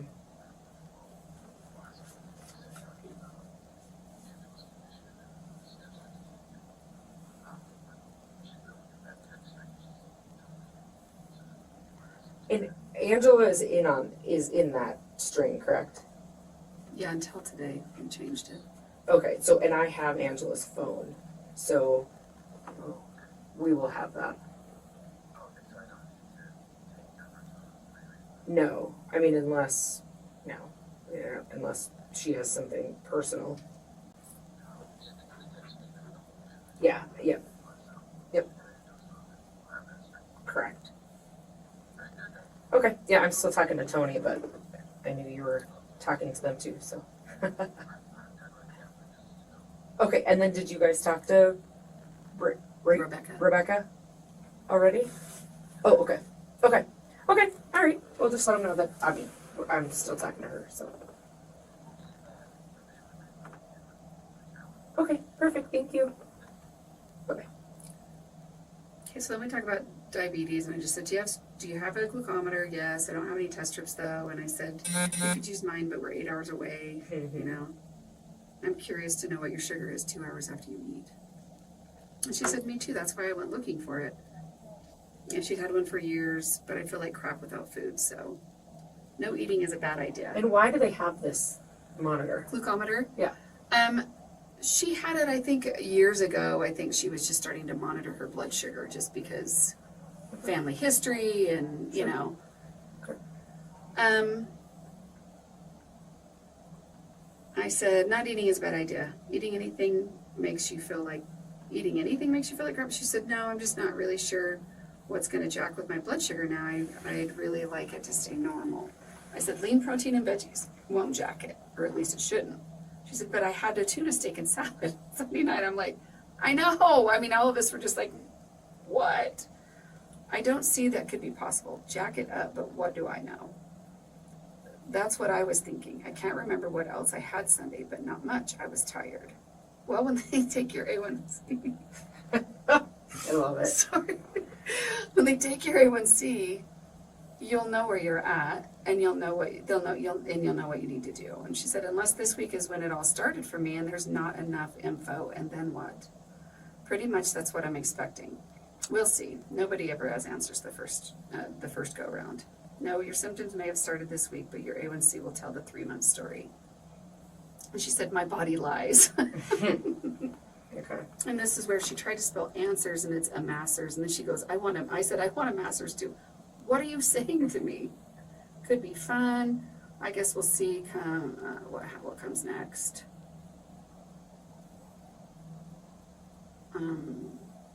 She's talking about her glucometer, which you don't care about. Did she say that a friend came over and checked it for her? Yeah, I think, but not right here, but yes, Okay. at some point. Okay. Now it's Wednesday. Jim said you were up most of the night with bad headaches. Are they getting worse? It just gradually got worse and then never went away. I took Zantac and Zofran around 4:30 and slept for about an hour or so. I don't know if the nausea was was the headache or something else. It doesn't help that I have a sinus infection. She's still convinced she has a sinus infection. And I punched myself in the nose. Right. My nose hurts. And I said, why do you hit yourself? Are you on a Z-Pack? Yep. Today's day 2. Tonight should be better as far as that goes.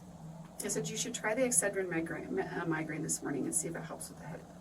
Good idea. I took ibuprofen, but nothing else. Jim wanted to give me Vicodin, and I would have taken it if I wasn't home alone with the girls today.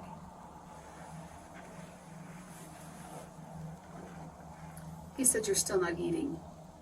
I ate last night. My head hurts so bad. Everything sounds awful. I'm working my way through a breakfast drink right now.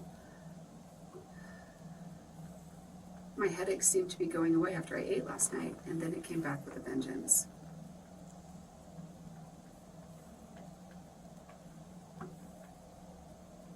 Take the Excedrin, and if it doesn't get any better, you may need to go in.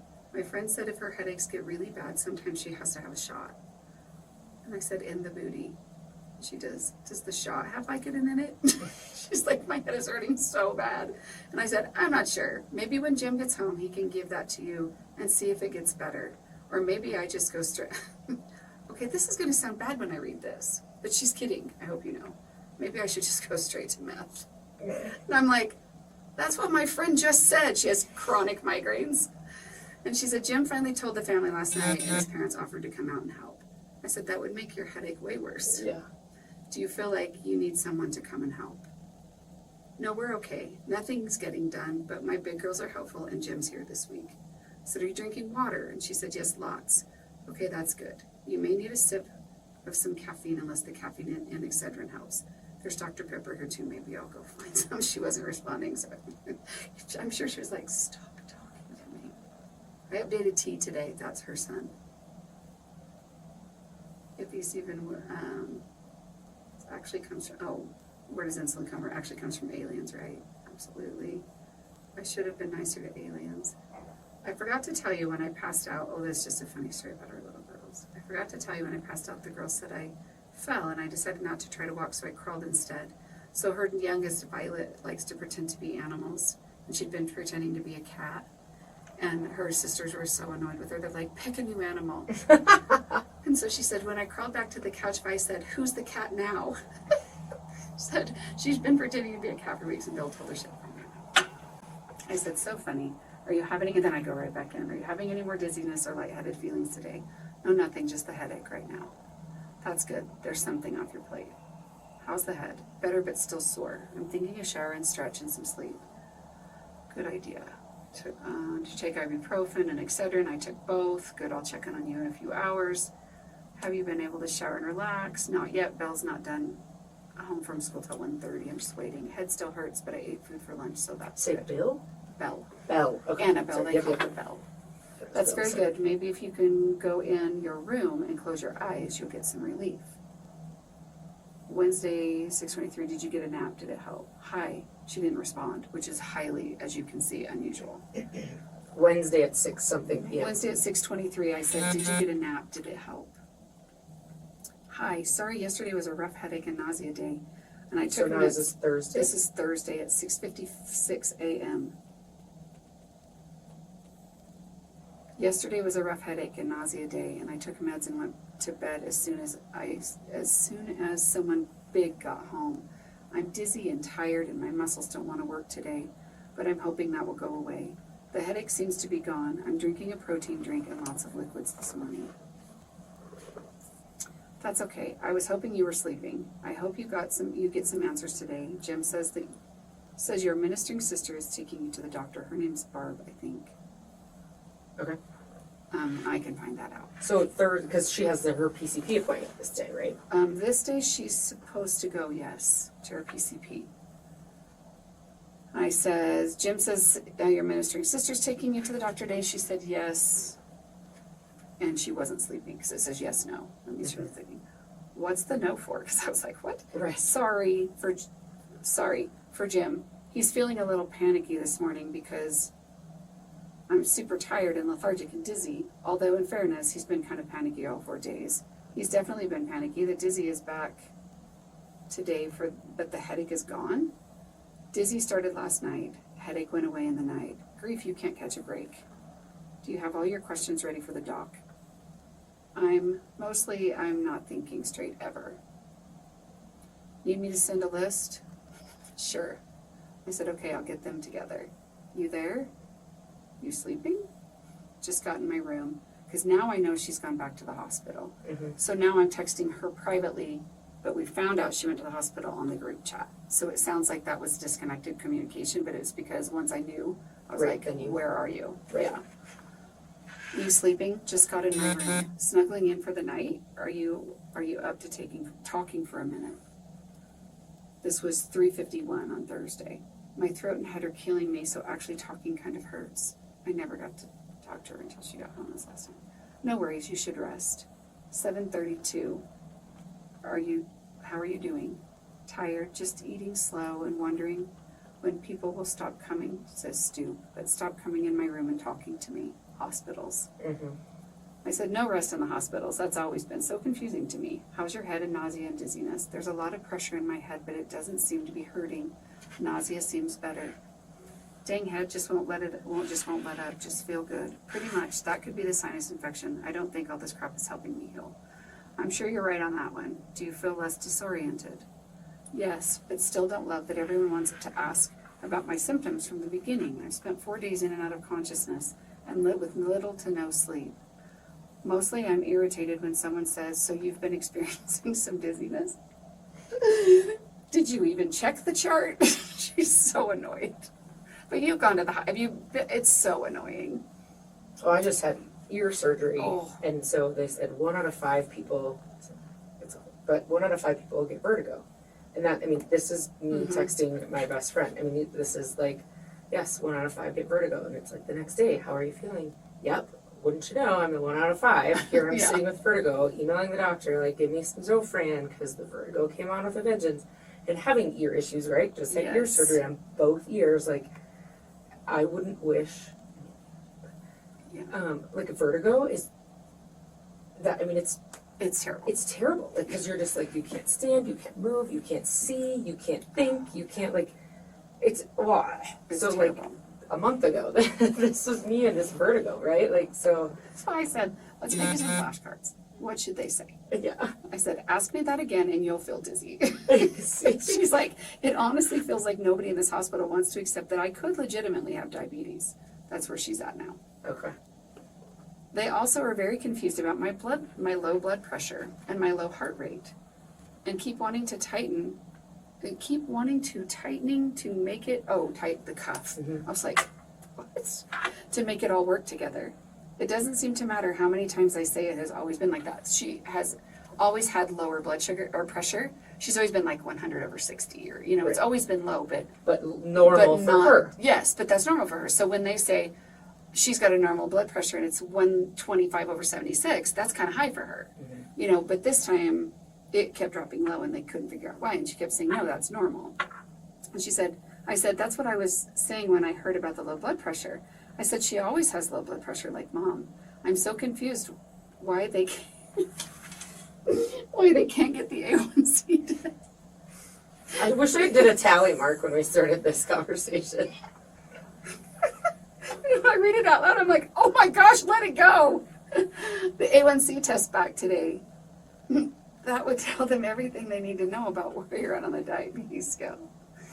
It's so frustrating when they won't just listen to the patient. She goes, I will absolutely admit that my blood pressure has been lower than usual. But I wonder if it is something to do with how sedentary I've been. Just now it was 78/55. Super young nurse. I even hear her panicking as she relays the info to the other nurse. This was at 8:41 p.m. that same Thursday. That is way lower than your normal. What are they saying about it? Anything? They aren't saying anything about it except that it's a bad sign. A bad sign of what? I'm gonna go do a little research and maybe reach out to Matt. Reach out to Matt for sure. She said the part that really gets them is that my pulse is strong, my oxygen saturation is at 99%. That's without oxygen help. That's 8:45 on Thursday. It's called hypertension according to Google. Anything below 90/60. Maybe they should have you walk around with help and see if it will elevate it. Being sedentary can cause low blood pressure, but I don't know if it can cause it to go that low. Yeah. I said, they seem worried about your low blood pressure, but don't have a plan? And she said, yes. And I said, not helpful. She said, I'm feeling like this visit is going to be a waste of time. Jen's so happy that somebody's monitoring my stats that I couldn't say no. I would rather have bought equipment and taken it home. Where can I buy medical equipment? Well, because, yeah, staying in hospitals. It's terrible. I said, what do you want? You can buy a blood pressure cuff at Walmart, an oxygen monitor off on Amazon. I meant something that would consistently monitor my blood pressure. I said, do they keep positioning your cuff? They're doing it manually now. Right, and that's honestly better. Those machines are... The ER had better equipment. When they do it manually, they always do both my arms because they think it's a mistake. I said, was it low in the ER? And she said, yes. Nobody knows how to read a chart. She's so annoyed. Some lowness. It's strange that your pulse is strong, but your blood pressure is so low. I said, yes. She said, yes, except on Monday, it was 137/96. And they wouldn't believe that was really high for me. I've always been like that. I know it's usually low, but 78/55, Yeah. That's really low. I said, what did she say she was at? 137/96. And she said, yes. I said, did you text Matt? And then she said, yes, it is, but that could be how my body responds to diabetes. So she's just thinking, oh, well, we're just not. No, I haven't been. I have been texting you and Jim. So she's saying that I haven't called Matt. I texted Sherry and told her to consult with Matt. Sherry's his mom. Oh, geez. Matt's going to think I don't want to talk to him. Anyway, I said, laugh out loud. I'm pretty sure he hasn't even given a second thought. Matt said that that's one number out of a lot of other numbers that we don't have. The A1C. The blood pressure. He said, Okay. if she's conscious and talking and feeling better, then that's good. He said, hopefully they'll know more in the morning. Are you conscious and talking and feeling better? She said, hold. And then she said, hold please, and he texted her.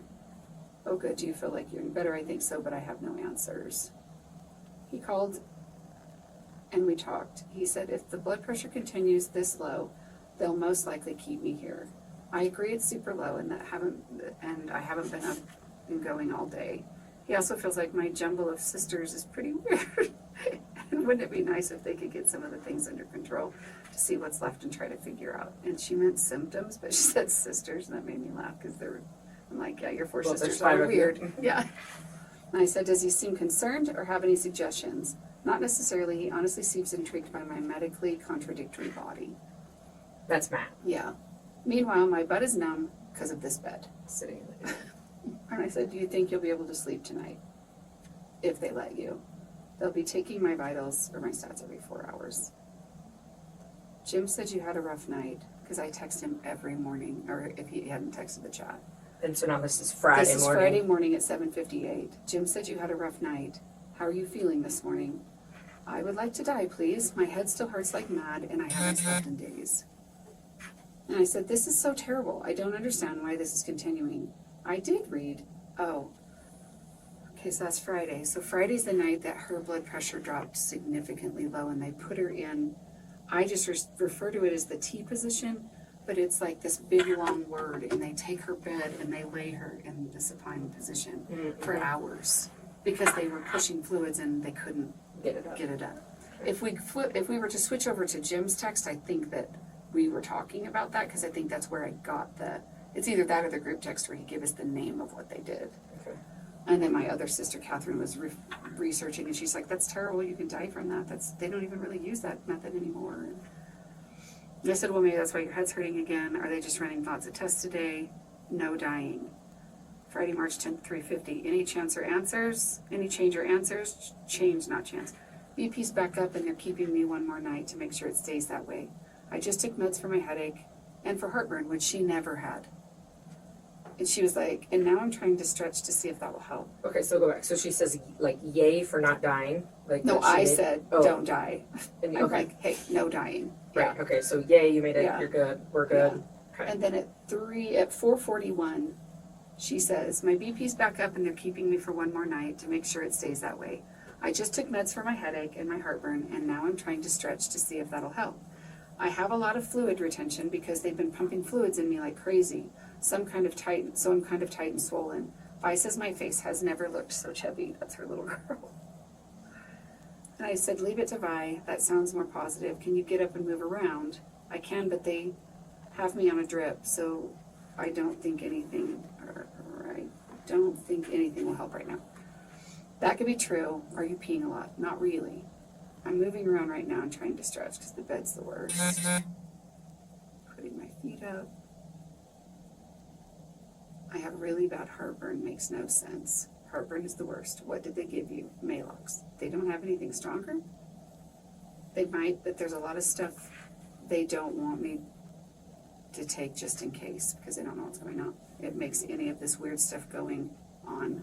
Hold on 1 second because I want to hear, but I need to.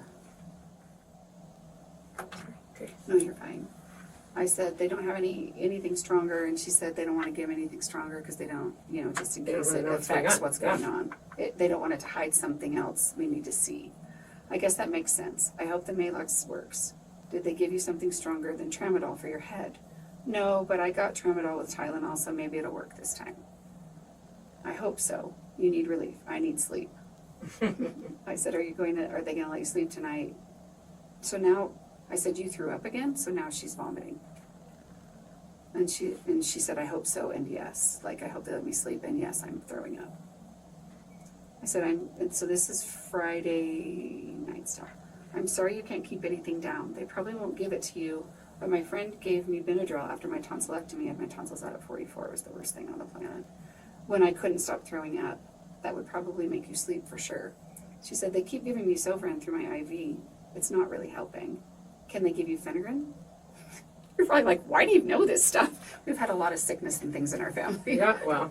And when my tonsillectomy, ultimately that's what ended up like helping me sleep and made it stop. Yeah. And she said, no idea. If you haven't left yet, please don't forget to bring me a t-shirt. She's She's trying to text that to Jim. Yeah. Those long sleeves are making my vitals a little rough. And I said, was that for Jim? You'll have to wait a bit for me. She said, oops, my BP is at 145/73 now. I quit. Seriously, I sort of threw up on my clothes, so he brought me more. Long sleeves weren't working here. I know, I'm special like that. Don't they have a gown? Those are fun. Yes and no thank you. It's snowing here again. No thank you.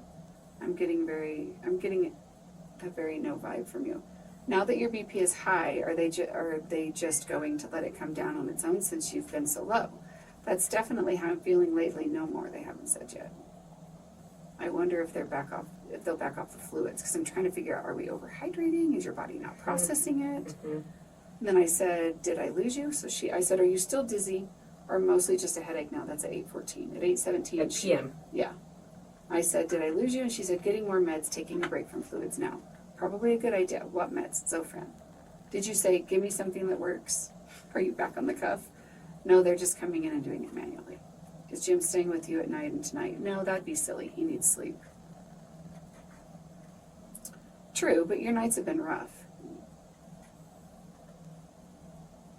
You good to be alone. Oh, I'm never alone. She laughs. I said, good point. I said, maybe now that they aren't pushing fluids, you'll start peeing the fluid out. Do you get dizzy or disoriented when you get up? I'm going to start making stuff up if you don't answer. She said, sorry, I'm super nauseous. I don't get dizzy, but I'm weak. Does your nausea get worse every time they give you a Zofran? No. And then I sent her a thing that said, when you have too much water in the body the kidneys can't remove, you can get nauseous. She said, oh joy. And I said, seriously, I'm glad they're backing off fluids. The Zofran helps the nausea, but not the heartburn. You probably need something stronger, but like you said, maybe they're afraid to add something. Maybe you could ask if you could have a Zantac or something like it. All they can do is say no. I'm kind of hoping it will resolve when these fluids start to drain. I said, that definitely could be. I said, is your face swollen? Everything is. Grief. Jim says your heart rate jumps every time you get up. She said, yep, just went pee at 1:30. Her heart rate went to 1:30. That was it. 9:06. I said, ridiculous. I hope it'll slow down when the fluids start moving out. How long does it take to go back down? She said, I guess we'll see, because she was like, I don't know. I don't know, right? Okay. I guess we will. Anyway, it just goes on. What's it at now? 1:14. That's better. You know, I mean, it just... Jim says, you're still super nauseous, and you still have heartburn. This is the one. I was just like, what's going on? That's when I was like, have they consulted with a cardiologist? Have they consulted with a neurologist? Are we, what are we doing? That should have said Jim. She said they're going to do a CT of my abdomen to see if there's something that could cause all the nausea and vomiting. But then this is, where's the night? Saturday night right here. So on Saturday afternoon, they had done the CT. They were supposed to do a CT, but they hadn't done it, and that's most of that conversation up to this point. So Saturday, March 11th at 1:14. PM. Did you go in the tunnel yet? Nope, still waiting. You feel any better now that you've stopped the fluids? Not really. Dang it, maybe with more time. Anything from the CT?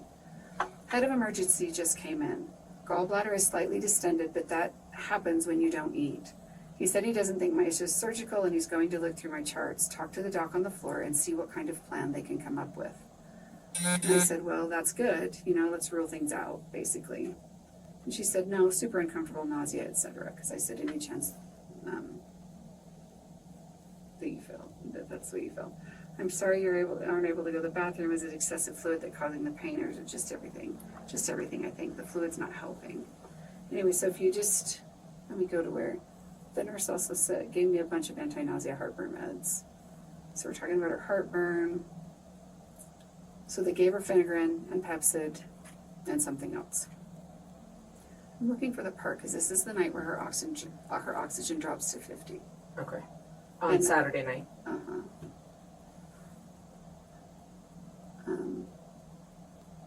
So my last text with her was 9:28 p.m. And I said, maybe the broth will stay down and that will help you turn a corner. The what will stay down? Or Her broth. She tried some broth. Okay. And then I'm going to read to you what came off Jim's phone, because this is going to be where... Because she didn't then say anything else to me that night.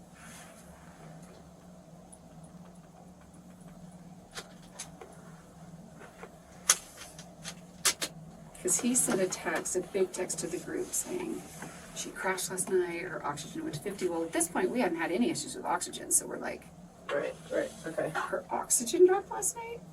So Sunday, I'm guessing he texts this? Sunday morning. Okay. So I'll go to the group chat for that one. Why do you chats? Well, this is a drama. I mean, it's not just a one-day thing. Yeah. And they made a new chat yesterday. This is our chat. They made a new chat yesterday because we didn't want Ange and Jim's phone to keep. We didn't need, we were like, at this point, Right. nothing. We have both of their Yeah, phones. nothing this says is gonna, you know, you don't need to hear everything. They'll be like, they're crazy people. Yeah. But I text him. Oh, so I get up in the morning. Let me find it. So this would have been Sunday. These are all texts from him quote unquote updating us.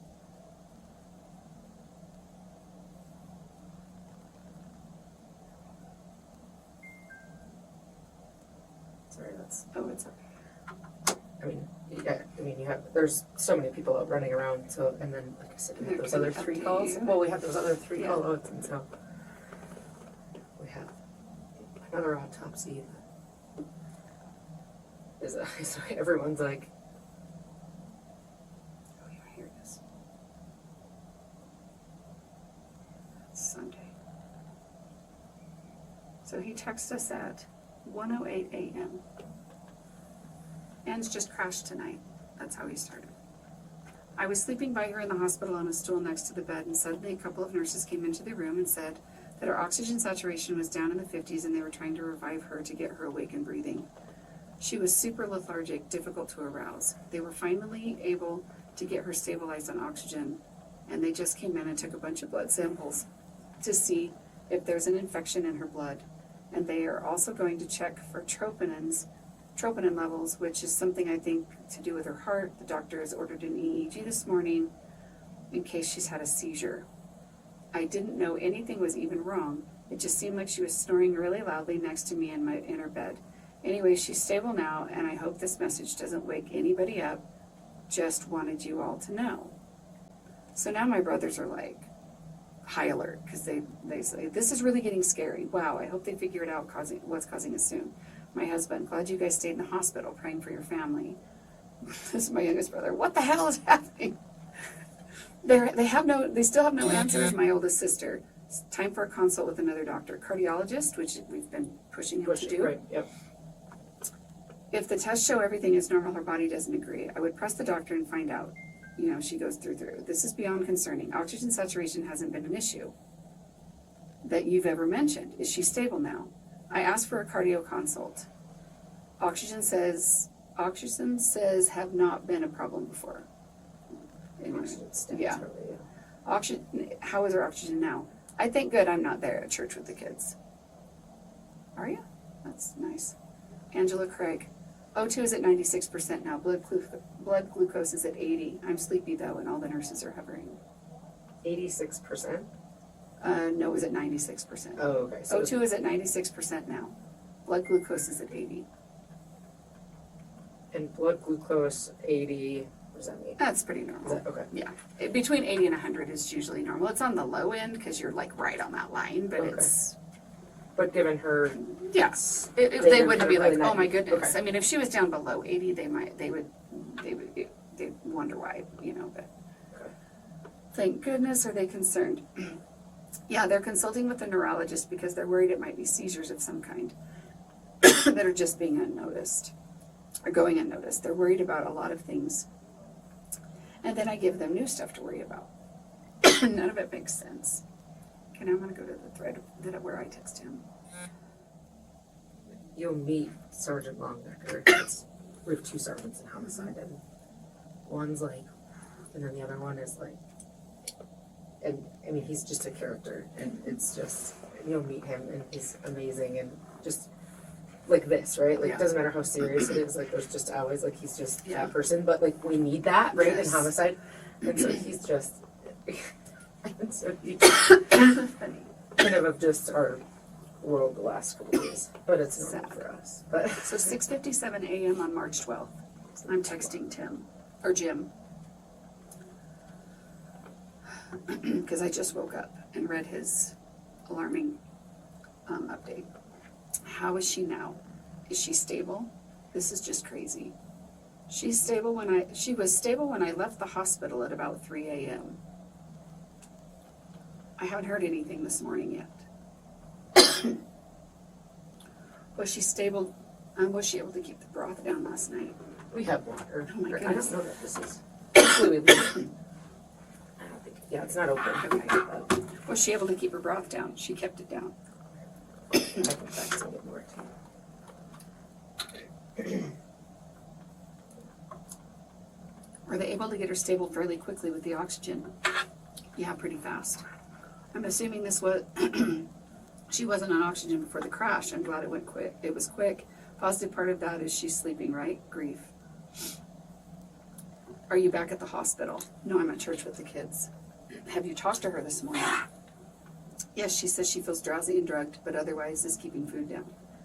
That's great. That is a very big step forward. I'm sure she's drugged and very tired. I hope we're on an upswing. Does Ange usually snore at home?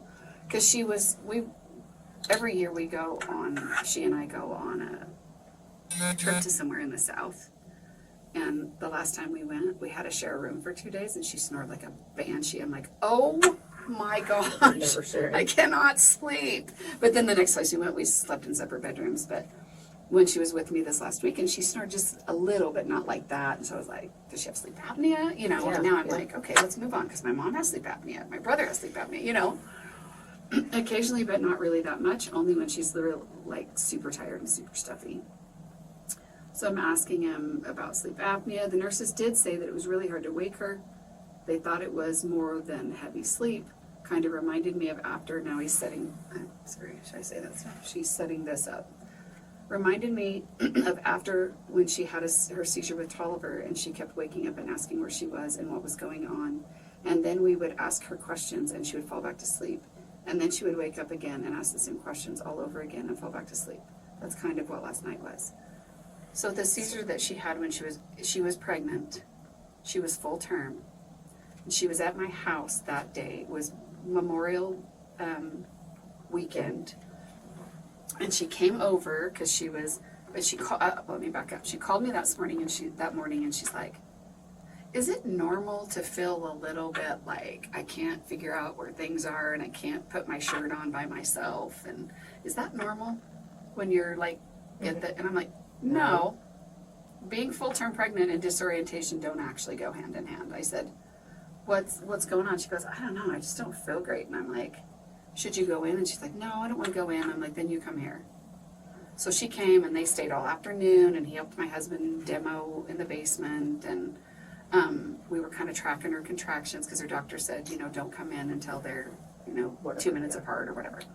And so the evening has come and she's still feeling kind of crappy, so put her in a bath and she's kind of soaking, but it just kind of kept getting, contractions were harder, they were getting closer, and I'm like, you guys need to go to the hospital and have, So her hospital was in Provo because that's where they lived, because he was going to school there. So she went to the hospital, and her contractions apparently were not close enough for the doctor to keep her, and so they gave her a shot of morphine for the pain and send her home. Well, she ended up being having, I wouldn't even call it preeclampsia at that time, eclampsia, and had a grand mal seizure. Her blood sugar shot to something over, I don't even remember the numbers now, but really high. So they took her to the hospital by ambulance, where they administered magnesium, and she delivered Tolliver, who was small, so it kind of told the story that she probably had preeclampsia and it went untreated and the baby had stopped kind of growing. But as far as that, like, the eclampsia was kind of the cause of the seizure? That's what they said, because Okay. her blood pressure went so high that she had a seizure. Had she ever had a seizure before No, that? and she's never had another one since. Okay. But it wasn't, so, that's what induced it. It wasn't. Yes, it wasn't like anything other than that. It was that her blood pressure shot so high. Well, and blood pressure when you're pregnant is always. It's terrible anyway. Right. Yeah, so as far as a history of seizures, no. Okay. So then he So, says yeah, so she was he's- kind of disoriented. Yeah, kind of that same thing Right, is what she was okay. doing. I said, that makes sense, I guess. We'll see what the EEG shows.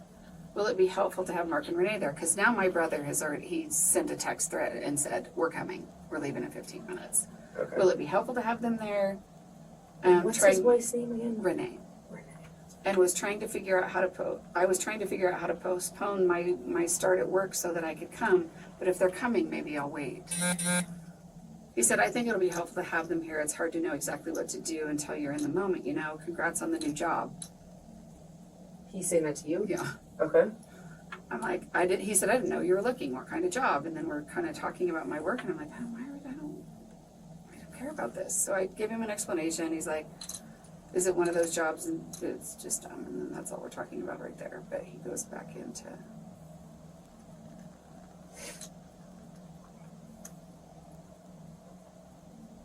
So now I've called him. So before this conversation, we're going to talk, that I read that, I called him on the phone. Because I was What time is it? Right now it's 1:39. It's before noon when I call him. Because it was before I went to church. Okay, so around noon. Yeah. And we were talking, and I was just checking in. I'm like, what do they know? What are they doing? You know, and he's like, she just doesn't look good. He kept telling me that. She just doesn't really look great, but, you know, she can't keep anything down. And I was talking mostly about the big crash the night before, because I was a little freaked out about why are we low blood pressure and low oxygen. And I was like, Jim, you need to get a cardiologist in there. Something's not right. You know, and he's like, that's a good idea. I'll have a you know. I said, because if you haven't asked for one, you need to ask for one. Because he did say I had a cardio consult. I asked for one. And then he said, I did ask for one, and they'll come in. And I said, I'm concerned about all the fluids. I mean, everything's going crazy. Are we, you know, what are we doing? You know, and he's like, well, they're saying that if she can keep food down, you know, if they can get the food down, because her stats right now seem to be coming up. If she can keep food down, you know, then they'll send her home. Mm-hmm. I said, are you sure that's a good idea that they send her home? That hasn't worked very well, you know, and he goes, mm-hmm. And then it was just kind of, you know, normal chat, whatever. And then he just says, and I'm telling you right now, Tony, if she dies from this, I'm not allowing him to do an autopsy. Okay, so this is where it came in. This is that conversation. Okay. And I said, whoa. This is where she is not dying, number one. And number two, why not? Mm-hmm. And he's like, well, they don't know what they're doing, and they've already done enough to her. I'm not letting them cut on her.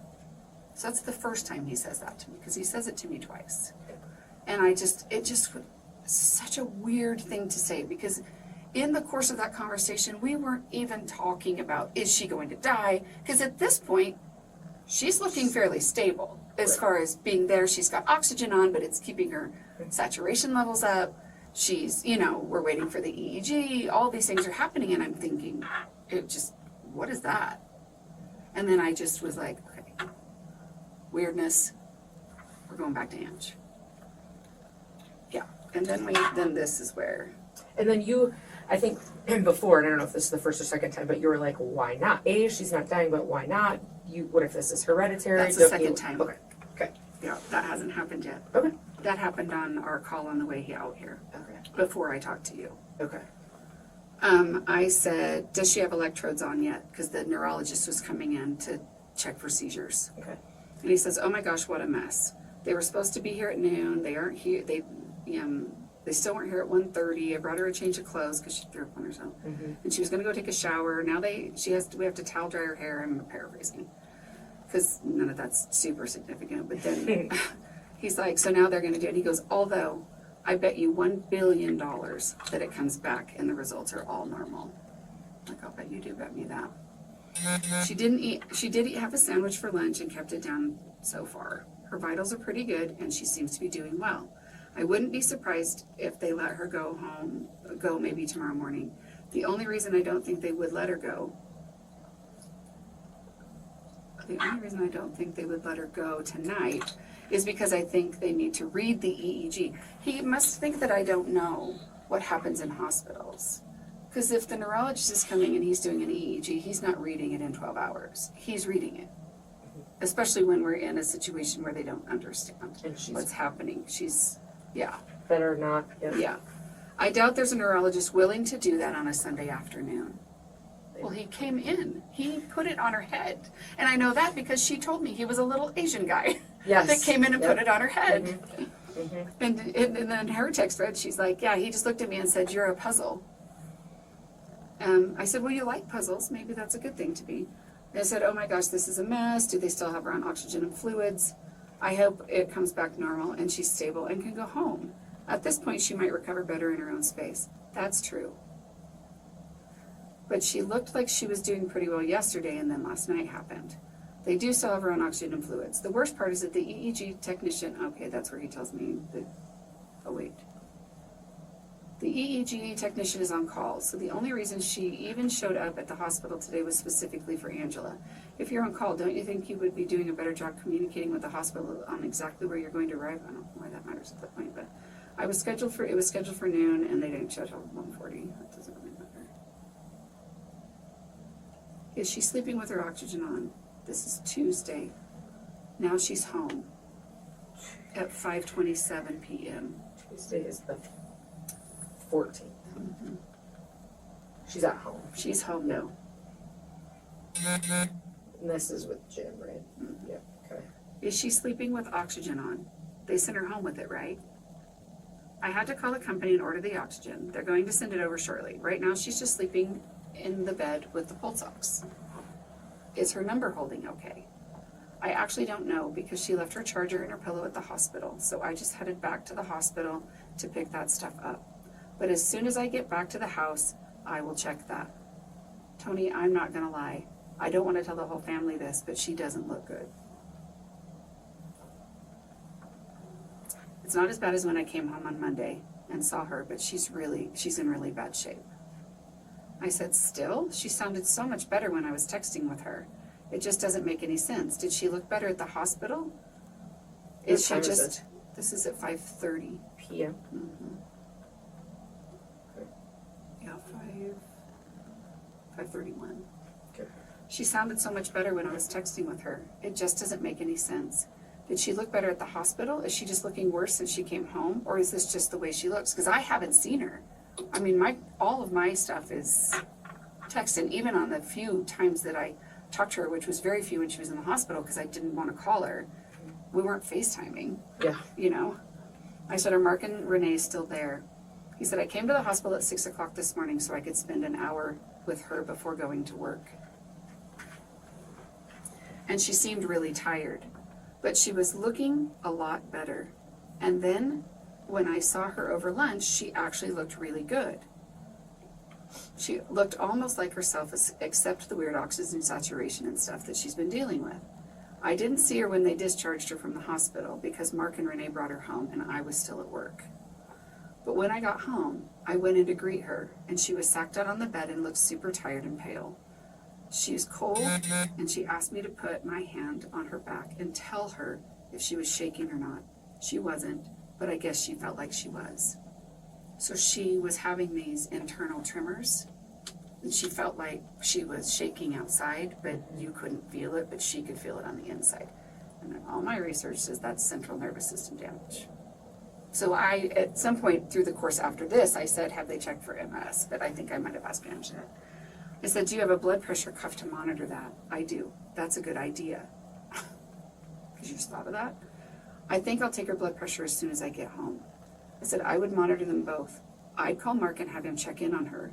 She probably shouldn't be alone right now, even if she wants to be. Mm-hmm. He said, I'm just 15 minutes from home. I'll check on her as soon as I get there. Well, I called my brother. I was like, yeah, whatever. Mark, go wake Angela up. Mm-hmm. So he's like, well, I don't want to bug her. She's finally home from the hospital. I said, wake her up.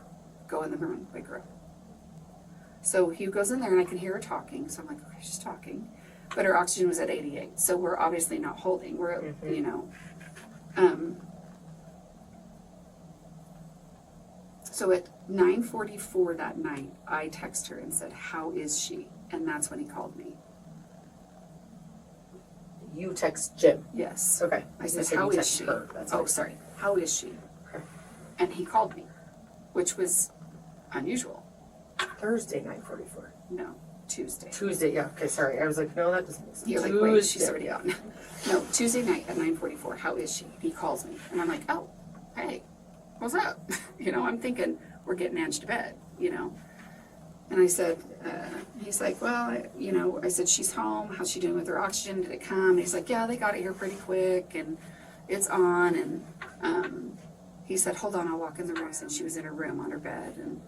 And he said, oh, hey, she's on her laptop. You look more alert now than you've looked in days. And she said something, and he's like, well, what are you doing? And she goes, I'm looking for an internist.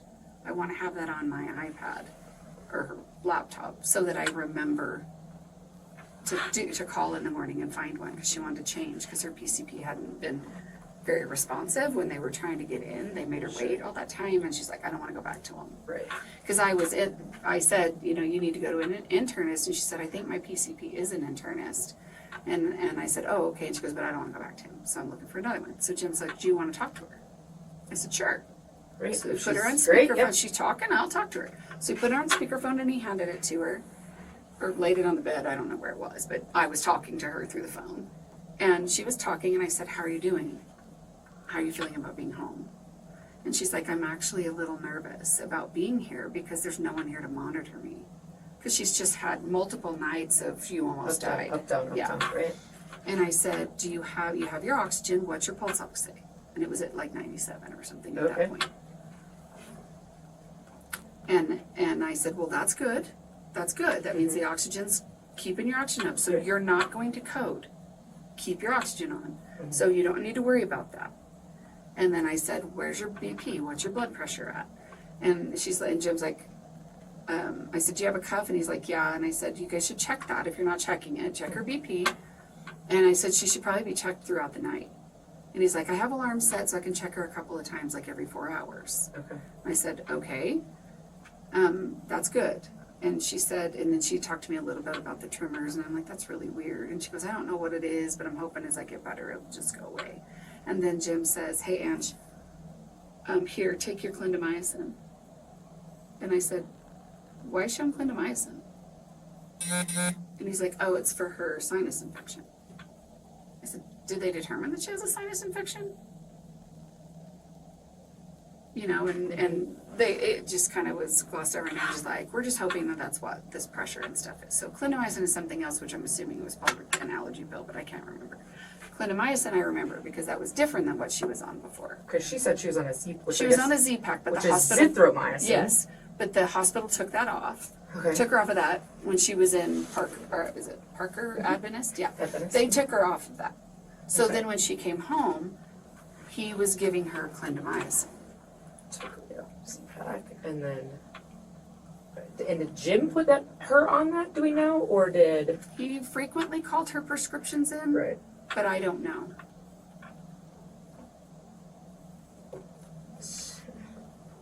Yeah. I mean, I know it, but Yeah. Okay. And you were like, did you get a straight answer then? Out of Not that? really. Like, It was just kind of like, well, it was kind of like, oh, she's probably taking it for her sinus infection. You know, I was like, oh, okay. So then we talked just for a few more minutes, and then I said, I'm going to let you guys rest and, let her go to bed. so you hear him say, "Here, take this." Yes. He said, here, Ange, take your clindamycin. And I said, okay.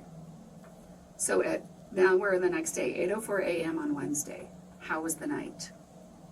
This is still to Jim. It was okay. She was super, super tired and groggy and loopy when she went to bed, but by the time she woke up this morning, it seemed like she was doing a little better. Pulse ox and blood pressure were fine, but she was on oxygen all night. She says this morning that she's really dizzy and having trouble standing upright.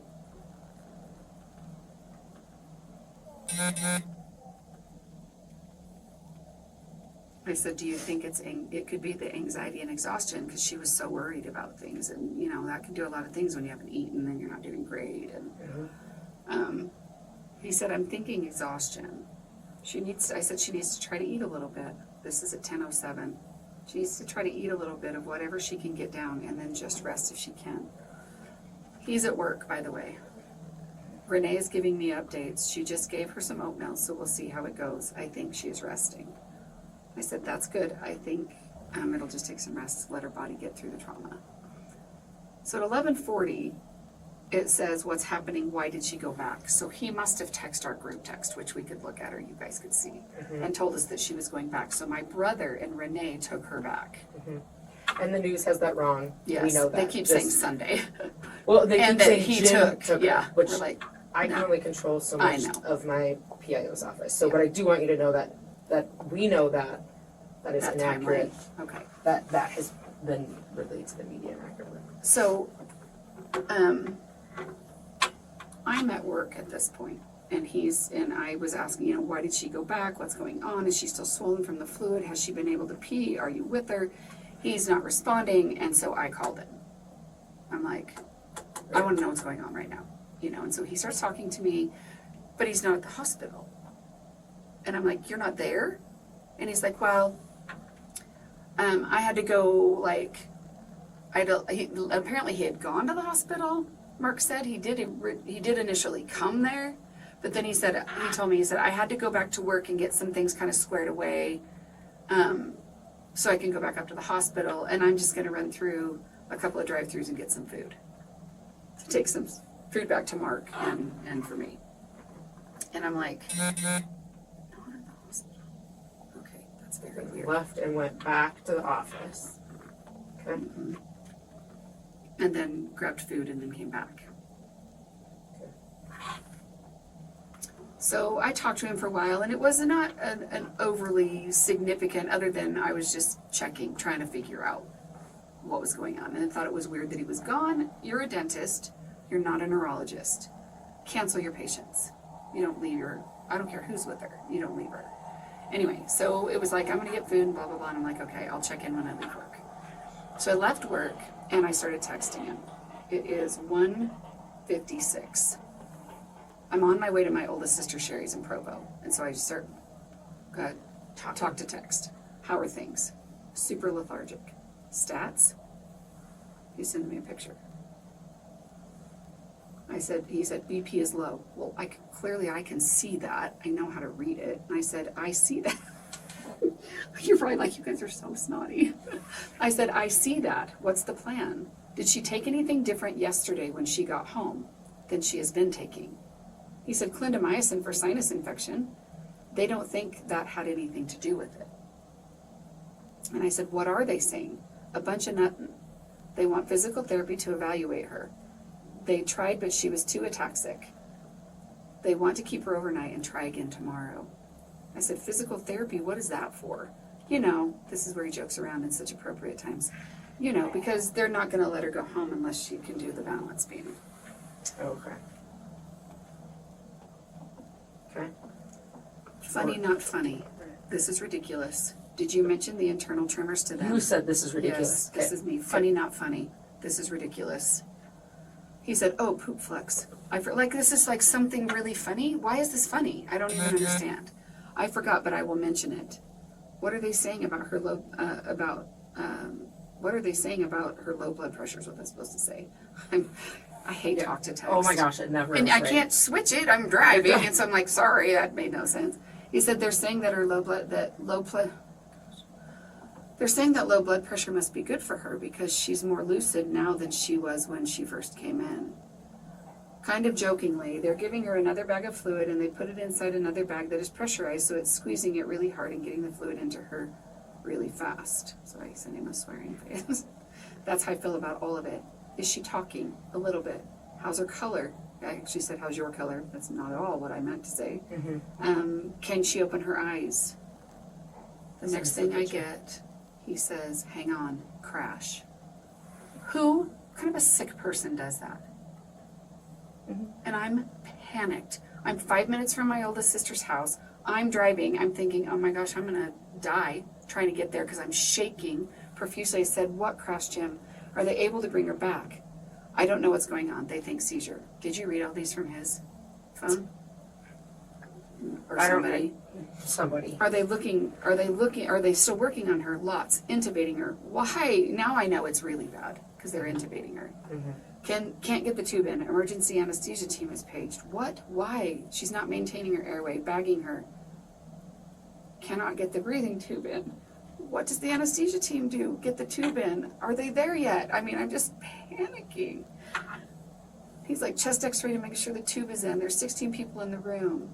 Are all her stats, I said stars, which she would think was really funny. Are all her stars dropping? Are all her stats dropping? Is she not breathing with the tube? They gave her sexacholine so she can't breathe on her own. Stupid thing to say, because that is true and not true. It's to paralyze her airway so they can get the tube in. So I'm like, but that sounds terrible. Now they're forcing her not to breathe on her own? Did you want to expound on that? BP is low. How low? Systolic 60s. I'm assuming they're not saying much. Is Mark back? No, another picture. What are they doing? I don't know, talking frantically a lot. The doctor stepped out to talk to me and they called her back in. 57 over 45. Anything? No news. She came out and said she heard me say the word stable. She said she is not stable. She used the word tenuous, like he's never heard any medical jargon ever in his whole life. And said she's very, very worried and should be responding by now, but she's not. We're praying for her, the whole family is. This is what you say. Okay. CT scan of her head, possible bleed, normal vitals are all good, doctor's very, very worried about her brain. Okay, is Mark there with you? And at this point, I called Mark. I said, where are you? And he's like, I just left the hospital. And I said, she's having a seizure, they've intubated her, you've got to go back, So he's like, I'm on the freeway, I got to find a place to turn around. And because then he's like, putting in a central line, Matt's on the phone with us telling us what all of this means. Is someone answering your concerns? When are they taking her to CT? I mean, We're back to Jim. Yeah, Text so it was okay, frantically. Right. They already did it, I think, which they didn't, by the way, because she wasn't stable enough. He didn't have any idea what was going on either. And they saw a bleed, so they saw a bleeder. They haven't seen one, no word. Have you let your big kids know what's going on? No, I don't want to yet. I said, do you think they'd want to know? I don't know, I'm bad at that.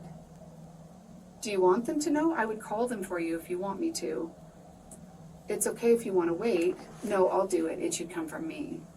Any more news? They didn't take the CT yet. She's too unstable to take down. They finally got her on the ventilator, putting her in an arterial line to monitor her BP and SpO2. More accurately, ICU team is here. Just talked to Matt, so he talked to my nephew. He listened to the ICU doc when she was done, he said, Jim, this does not look good. But he was updated. He was on speaker with us for a lot of this time at this point. I said, I don't even understand any of this. I'm not going to lie, I'm really scared at this point. I'm so sorry, Jim. That's a 414. Okay. Anything changed and he never responded to me. So we were talking to my nephew and he was kind of talking back and forth to Jim and keeping us updated, saying, I'm just going to be honest with you. She could die any minute. And she was already actually brain dead by the time I sent that. Okay. From what we understand, 14. that's what we were told, that they had already determined that. And whether that, I'm no medical people, I didn't read the charts, so timing could be off, but that's what we understand. Okay. So the next thing I know, because we're just waiting, because the last we heard was they were going to do a lumbar poke, shoot the antibiotics up into her brain because they thought she had a brain infection. So we think we're waiting for them to tell us what happened. Gotcha. And if it's working. Yep. And get a call from my nephew at 7:00. Tolliver. Yes. Okay. Not Matt. No, Okay. my nephew Tolliver, because I should specify I have a lot of nephews, sorry. No, it was just Angie's son, Tolliver. right. Asking if they could come stay with us because they were going to come and catch a flight the next morning to come out here. And I said, are you just headed out to see your mom? I had no idea that she was gone yet. Okay. Are you just headed out to see your mom? And he's like, well, have you talked to my dad in the last hour? And I said, well, no, we were texting and then it kind of went radio silence, so I haven't heard anything else. Okay. And he said she passed away about an hour ago. So he thought she passed away. And obviously when you get news like that, whatever, it is what your mind just goes. And so that's how we found out that she died. And then not too long after that, my brother sent a message. But we never heard it from Jim. Okay. And what did Mark say? I mean, anything suspicion-wise? No, Okay. not at that point, because Mark doesn't know any of the backstory. Right. Like that he'd had affairs, that he doesn't know any of that. So Mark's thinking still unknown illness, what the heck. Let me see if I can find. Yeah, I need to talk to Mark too. You can paraphrase? Basically just, I don't know how to say this any other way, but that she passed away. Okay. But nothing that alluded to, Okay. we think something's up. Okay. Well, now when you talk to him and he sees, he'll have more to say. Okay. Because some of the things that transpired that morning were really odd. Okay. The morning that she passed, that they took her back to the hospital. Okay. Just things that Jim said, and that would be hearsay if I said I could tell you. And you would ask him, but I wasn't there. It's Right. just stuff that he shared with us. Okay. So I didn't talk to Jim. The next time I talked to Jim was the next day, I want to say. He called me. Well, I sent him a text. Because I don't know anything. I'm thinking, oh my gosh, his life is just blown up and this is bad. So I sent him a text. I said at 8:23 Wednesday night, I don't expect you to respond. I want you to know that we love you. My heart is breaking as I know yours is. I'm so sorry. We would like to come support, hug, love you and the littles, and to help with plans if that's okay with you. I have no words. And he just said, yeah, please. And then it was just, oh, your older kids will be here. And then I was like, your older kids will be here with me tonight. I'll let you know when they're headed to you, or when we're headed to you. Please hug her for me and tell her I love her. And his response to that was, I thought they were flying out tomorrow. I just didn't, it was weird to me, but I didn't know, everybody handles things so differently, but I thought this is so strange. So when did you find out about a possible Thursday poisoning? morning. By My sisters, who heard it from my brother, your brother, Mark. Okay. because he heard it from the partner who Right. shared it with him. Correct. Okay. But at Okay. the time that he said, I didn't say anything to you guys initially because I thought the guy was a whack job. Because he's like, yeah, whatever. That's not a thing. You must be trying to push Jim out of the practice. And I said, that seems like a really strange way to push someone out of the practice, but okay.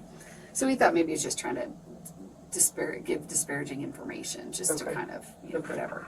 But then it was Thursday morning. I was sitting there actually with one of my friends that came over and I'm trying to process what had happened. And they FaceTimed me and said, we have something very difficult that we have to tell you. Who My FaceTimed? sisters, Catherine and my oldest sister, Sherry. Okay, talk to Mark. Yes. Okay. Sherry talked to Mark, called Kathy, and then they both FaceTimed me. Okay. And they said, we have a very hard, this is not going to be easy to hear. But they think that she was poisoned. And I can't even tell you, Detective Olson, how many things just started to roll back in my head. Absolutely. And I was like, oh my gosh. And I said, how do you know? You gotta tell me how you know. How do you know and what is it?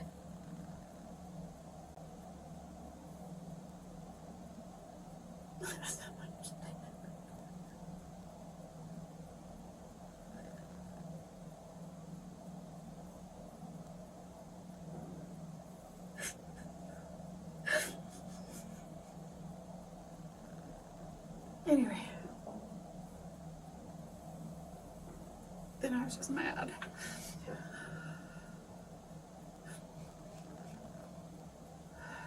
So is that when they said that? The partner that talked to Ryan Mark. had. Okay. The partner, is it Ryan? Yes, I know him. I wondered if it was Ryan. and Oh, so you Michelle. didn't know who it was? I guessed who it was. Okay, but yeah, they it didn't know that it was Ryan and Michelle. Oh, okay. It was Ryan and Michelle. Yeah, I knew Okay. that that's who it had to be. I knew Ryan and Michelle because they went to dental school with Correct. with Jim, and Correct. I met them and hung out with them when I would go see her in Kansas City. And I said, was it Ryan and Michelle? It starts with an F. Yes, I know it. Anyway, it's not coming to my mind, but them. And they're like, we don't know. They just said his business partner. And I said, like his associate dentist, or? And they said, I don't know. They said business partner. And I said, did they say Ryan? And they're like, because I know that they merged the company into umbrellas, and Ryan and Michelle were part of that, and Okay. so they So did. you knew about the business merge. Yes. Okay. Because she called me and told me Okay. this is what we're doing. Okay. And she was a little iffy about it at first, but she said, I think we finally decided it's probably the best thing under the circumstances, to do it. because I think there had to be a bankruptcy involved with that or something in order to, yeah. I was at the gym when she was talking to me with my headset, and I'm like, oh, nobody knows us. You're sharing a lot of things that I'm trying to, like, cryptically answer, you know? But, so yes, I knew.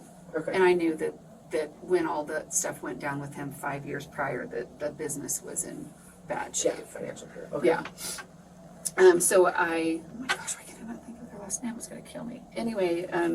I know it. We're talking about the same people. So Okay. you're good. Yes, when they told me that the wife was crying, I knew it. I was like, that's Ryan and Michelle. Okay. And so Mark was convinced that it was, you know, not a thing, and so he was dismissing a lot of the stuff that they were telling him because he just Didn't want to believe it. and why Right. would that be? Right. Why would he do that? Right. There's no reason for that. Right. And okay. I mean, my mind is just like a million things.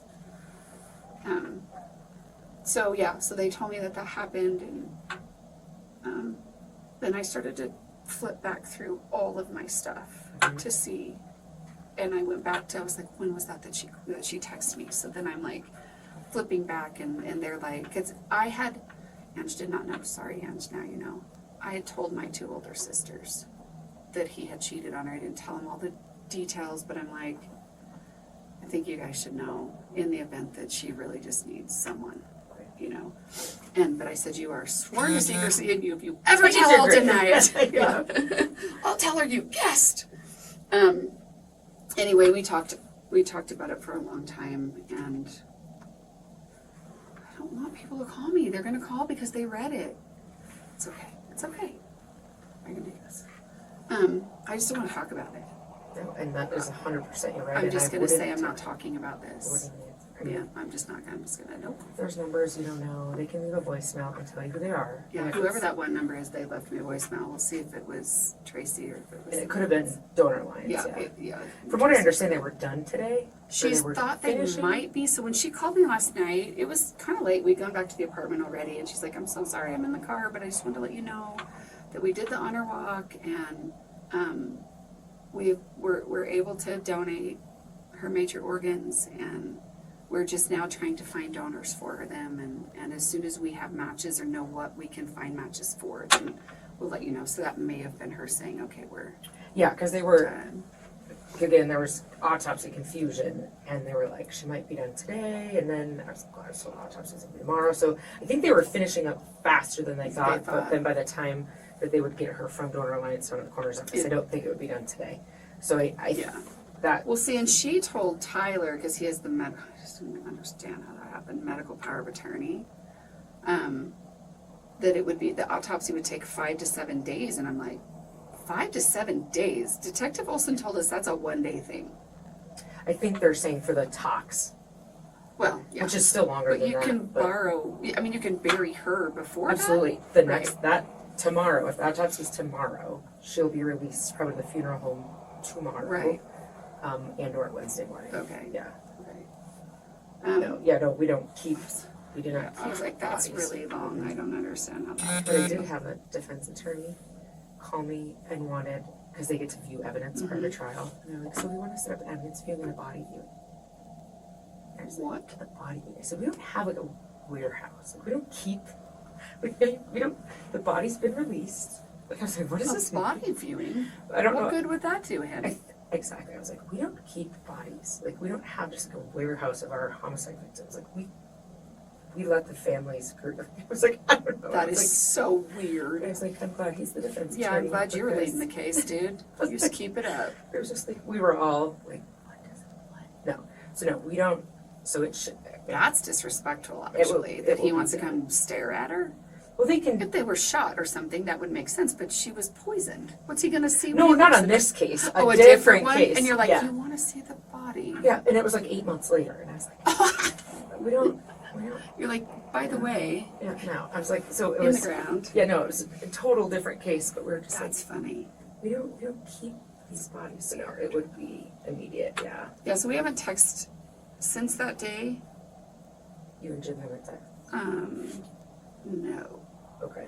And then really then that's probably when Mark, is that when then you kind of told the rest of the family that there had been issues? We split up. I said, okay, ladies. And my sister's like, okay, I'm going to call Mike. That's our oldest brother.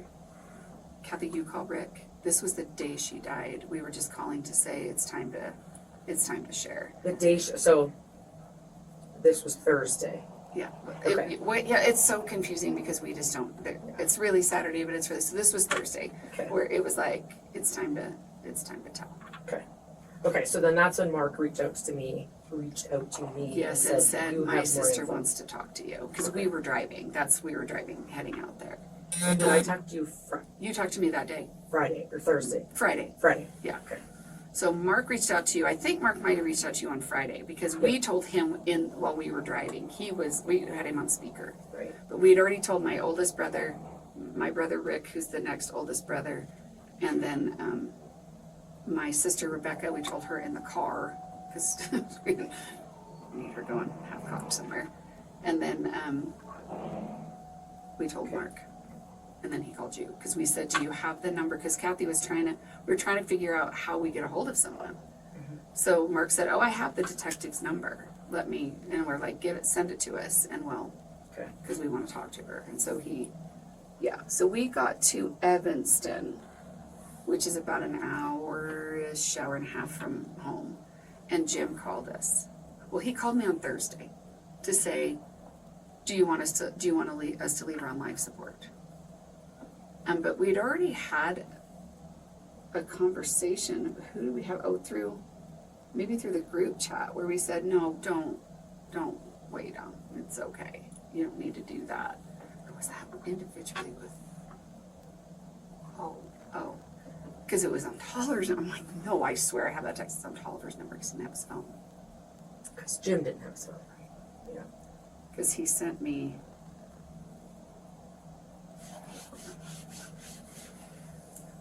A rant after you guys had searched his house. Okay. Thursday, 3:20. Jim, we don't want you to keep her on life support. You should be able to say goodbye with your kids. When are they doing the autopsy?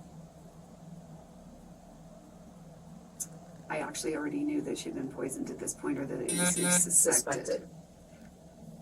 I tried to call your phone, but it went to voicemail. I just wanted to know if he had his phone. I was totally just... And I said, do you want me to communicate on Tolliver's phone? And Tolliver said, yeah, this one will work best because the cops still have my dad's phone. And this was his response. This is Jim now. We can wait. It's really not a problem. We've all said our goodbyes, and nobody wants to be at the hospital when they take her off life support. Nobody really wants to remember her like that. I will tell them to keep her on until you guys can get here and say goodbye. And if anyone wants to stay with her, while she passes, you may choose to do so. It's my opinion that she's not even in there anymore. And then he goes, the really crappy thing about all of this is that because it's a weird death, I love that he called it that nobody can explain, I am a primary suspect since I'm the spouse, parentheses, life insurance, etc. So there are all kinds of legal measures that are being taken, which are absolutely ridiculous. They took my phone and Angela's phone, my laptop and her laptop, my iPad, all of our financial records, my credit cards and debit cards. I think you already knew that they wouldn't let us in our house at all yesterday until today at about noon. I actually did not know that. I knew that you searched the house, but we found out about it Thursday morning. So we thought it was happening while we were finding out about it. We didn't realize they didn't ever actually get to go back in the house on Wednesday night. Correct. The day she died. Correct. Yes. We didn't realize that. So this is the first I'm hearing of the timing, right? I'm sure you already knew that until at about noon today. And a social worker came and interviewed all the kids, and she said that she clearly doesn't think they are in danger, but the county has decided that I'm not allowed to take any of the minor children without supervision. Is that a lie? Oh, is it true? Okay, No, oh. It is not true. Oh. It is. It's such an I mean, they insult. did go. Yes, but they go. didn't say you can't be with your children. Okay. We were like, good? Okay. It's such an insult at this extremely delicate time when I wish all we could do is mourn her. So unless you guys really don't want to say goodbye, we'll wait. That's special, isn't it? That was my response. Because that's all you could. I had nothing else. Well, I had lots to say, but I'm like, no, I'm not gonna do that. So then we're driving.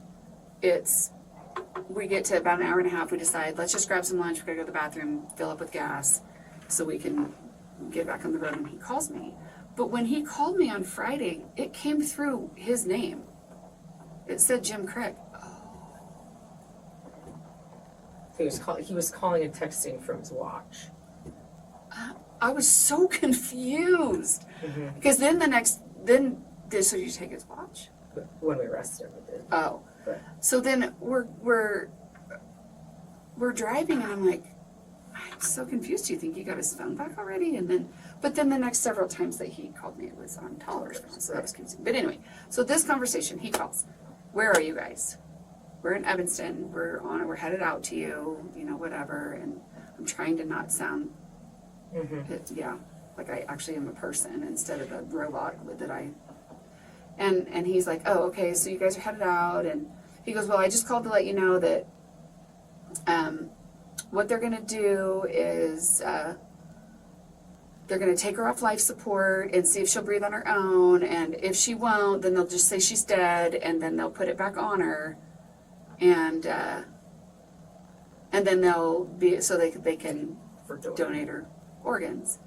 And we're like, okay. And he goes, and I just want to prepare you guys for what you're going to see because she really doesn't look good and she looks like she's dead already. I'm like, oh my gosh. I said, okay. And I said, well, we're going to go straight to the hospital. And he's like, well, since they're going to do that, he goes, we're all going to just meet there tomorrow morning because that's when, the doctors will come in and do their thing, and we're going to meet at 10 and you could just come then. And I said, we're going to go tonight. We want to see her. And he's like, oh, well, okay, you could do that. And I said, well, when will they be doing the autopsy? Do they do that following the donor, organization, donor options? And he's like, or services? And he's like, well, they haven't said anything to me about an autopsy.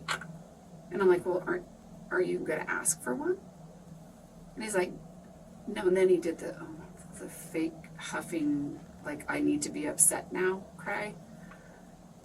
These were the science of medical people that couldn't figure out for all that time what was wrong with her, and I'm not going to let them cut on my wife. I said, why not? I'm concerned about that. We don't know how she died. Don't you want to know how she died? And I said, and Jim, what if there's a genetic component there? Don't you want to know how to help your children?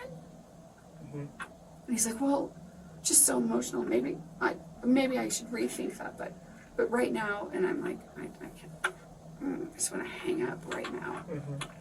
And so, the rest of the conversation was fairly insignificant. My sisters would probably remember something I forgot and they would chime in, but that to me is what stood out the most because, again, second time he said to me, I'm not going to let them do an autopsy. And I'm like, well, that's odd to me. Why not? What do you have to lose?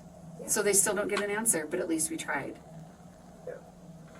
So, and then he just would call and say weird things. So then he called me the morning we were going to the hospital the next morning. And he's like, okay, I just want to let you know that we're all going to meet in the ICU waiting room.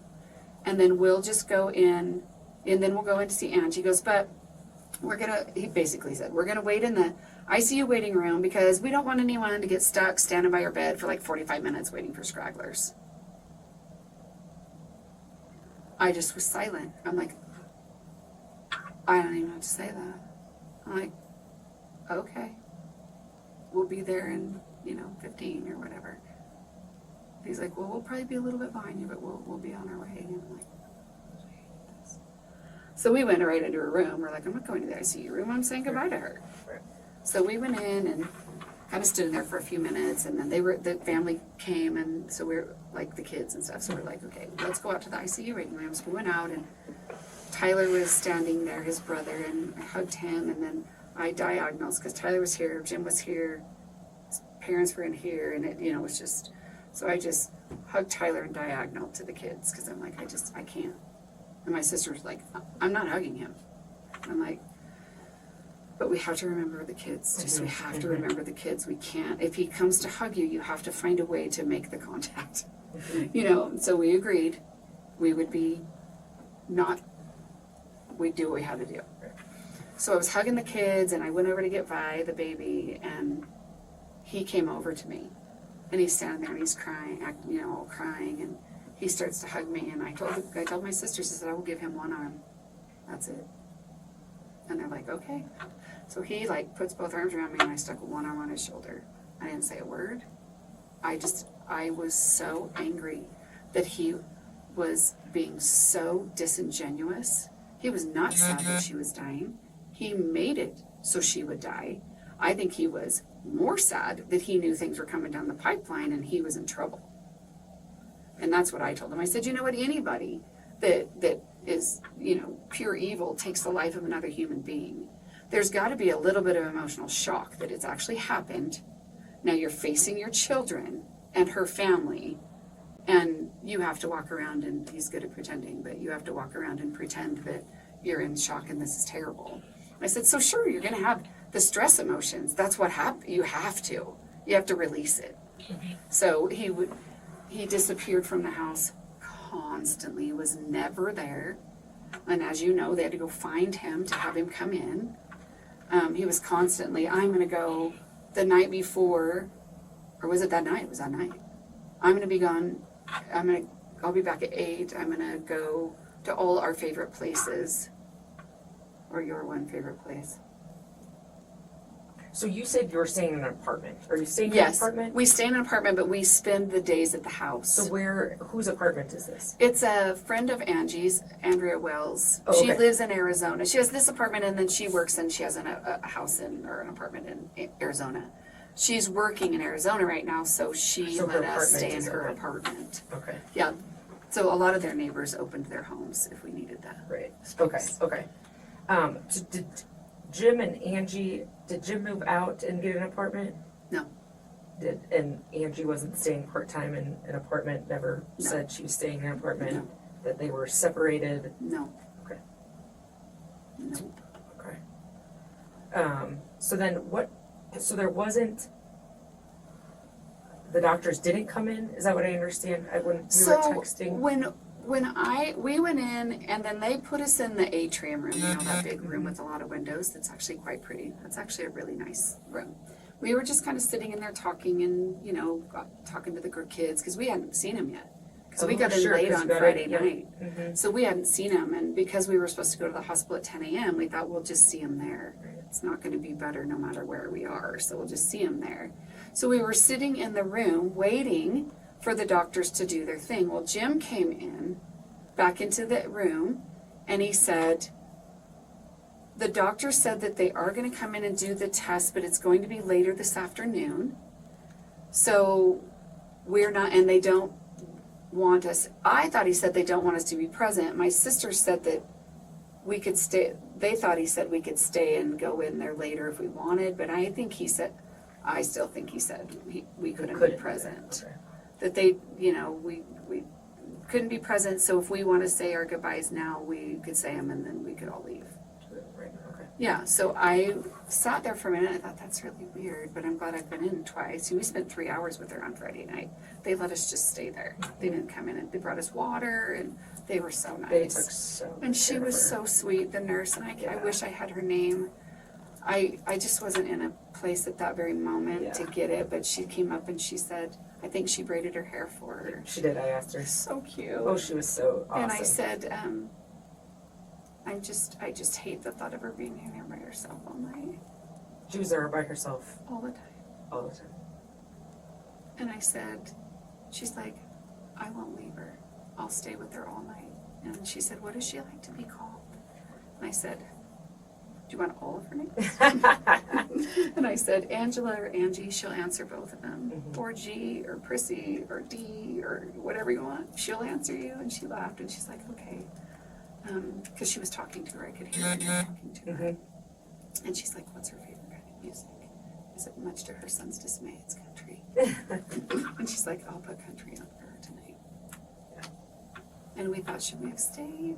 And she was kind of not there at that point. But yeah, and so we left and we went to a hotel that night.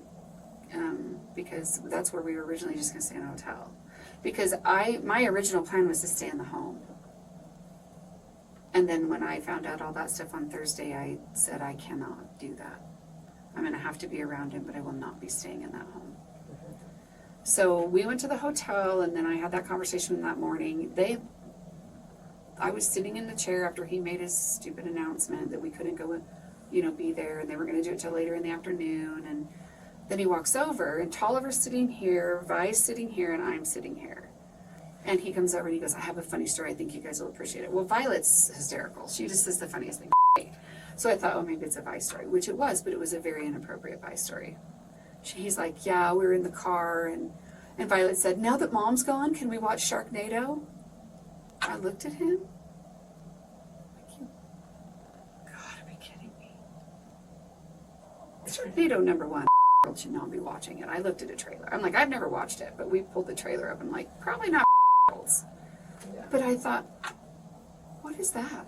So now that Mom's gone, everyone can do everything bad, like expose your child to something that is gonna give her nightmares. Why? And why right then? Why are you not standing by that bed till they take that ventilator off? I don't care what time of the day it is. Why are you always gone? Why are you then not home? Why are you, I gotta run, it's always about his business. I gotta run here. I worked for him for a while remotely. But at that time, I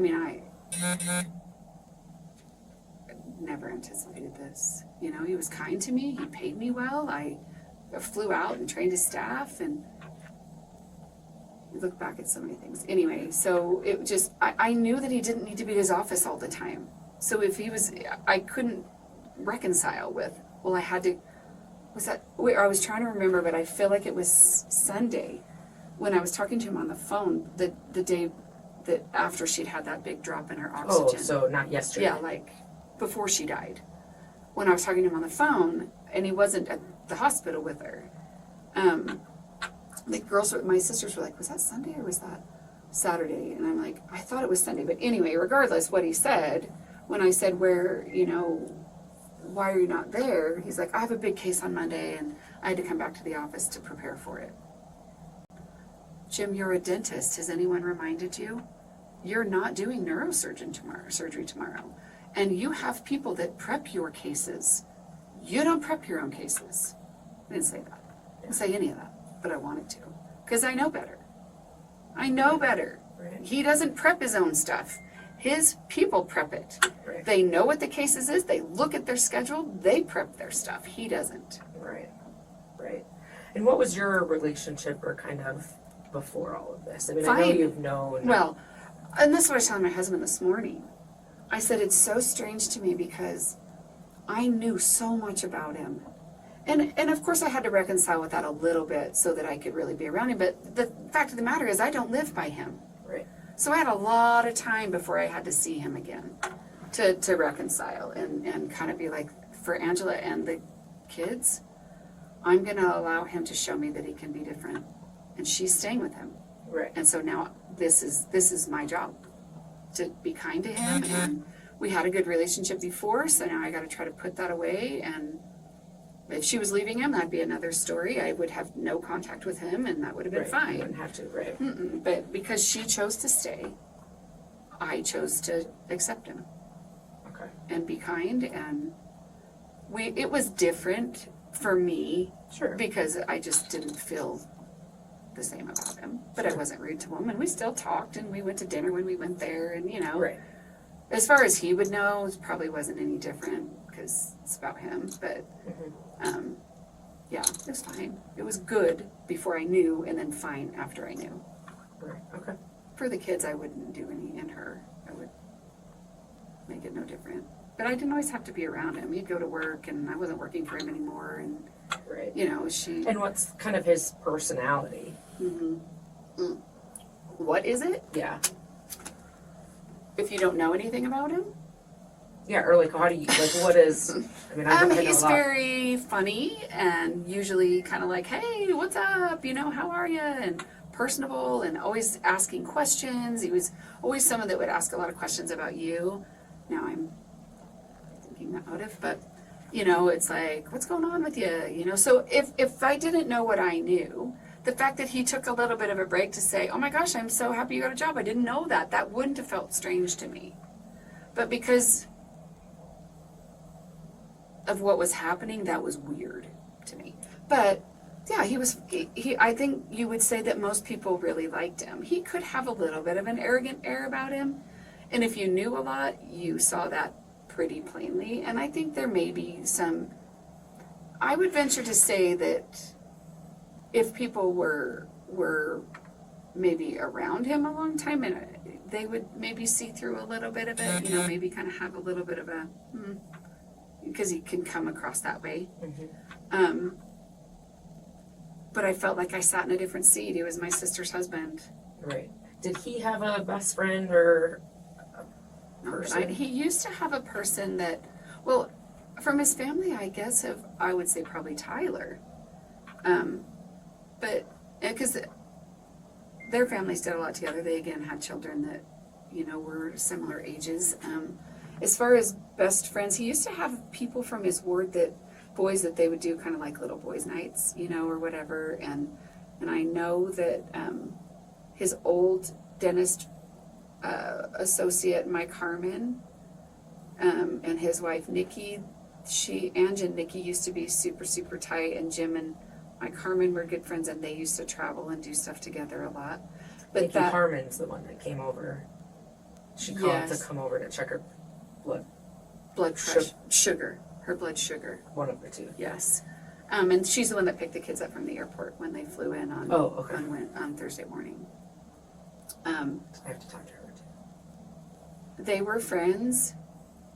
They actually know about his affair the second time around, because Ange told me that she and Jim actually went and talked to them about it.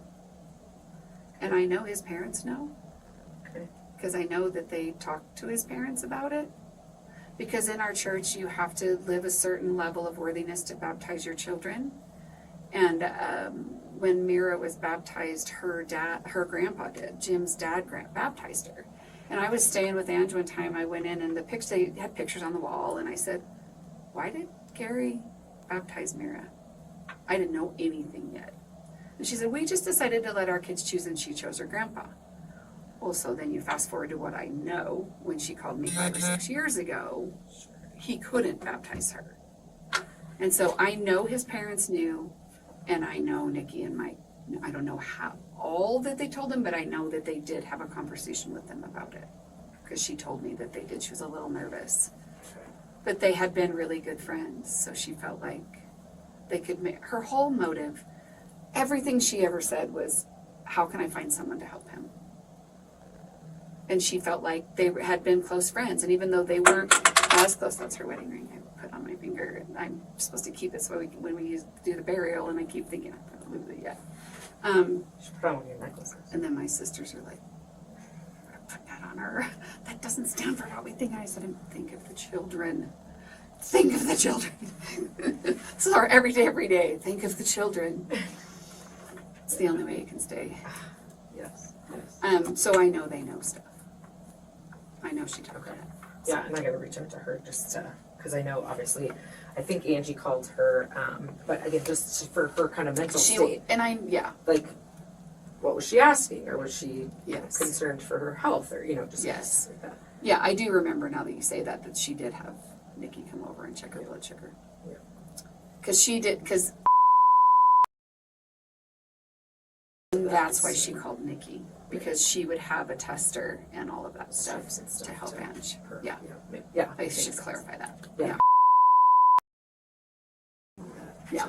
Okay. So, yeah, it's just, and he was so aloof. We were at the house. He did not try to connect with us. He did not try to talk to us.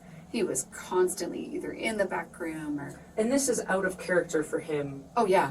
From he would normally come and he'd be 20 years standing in the ago. kitchen, and he would be laughing and trying to make He's everyone kind of else the life laugh. of the party. Yes.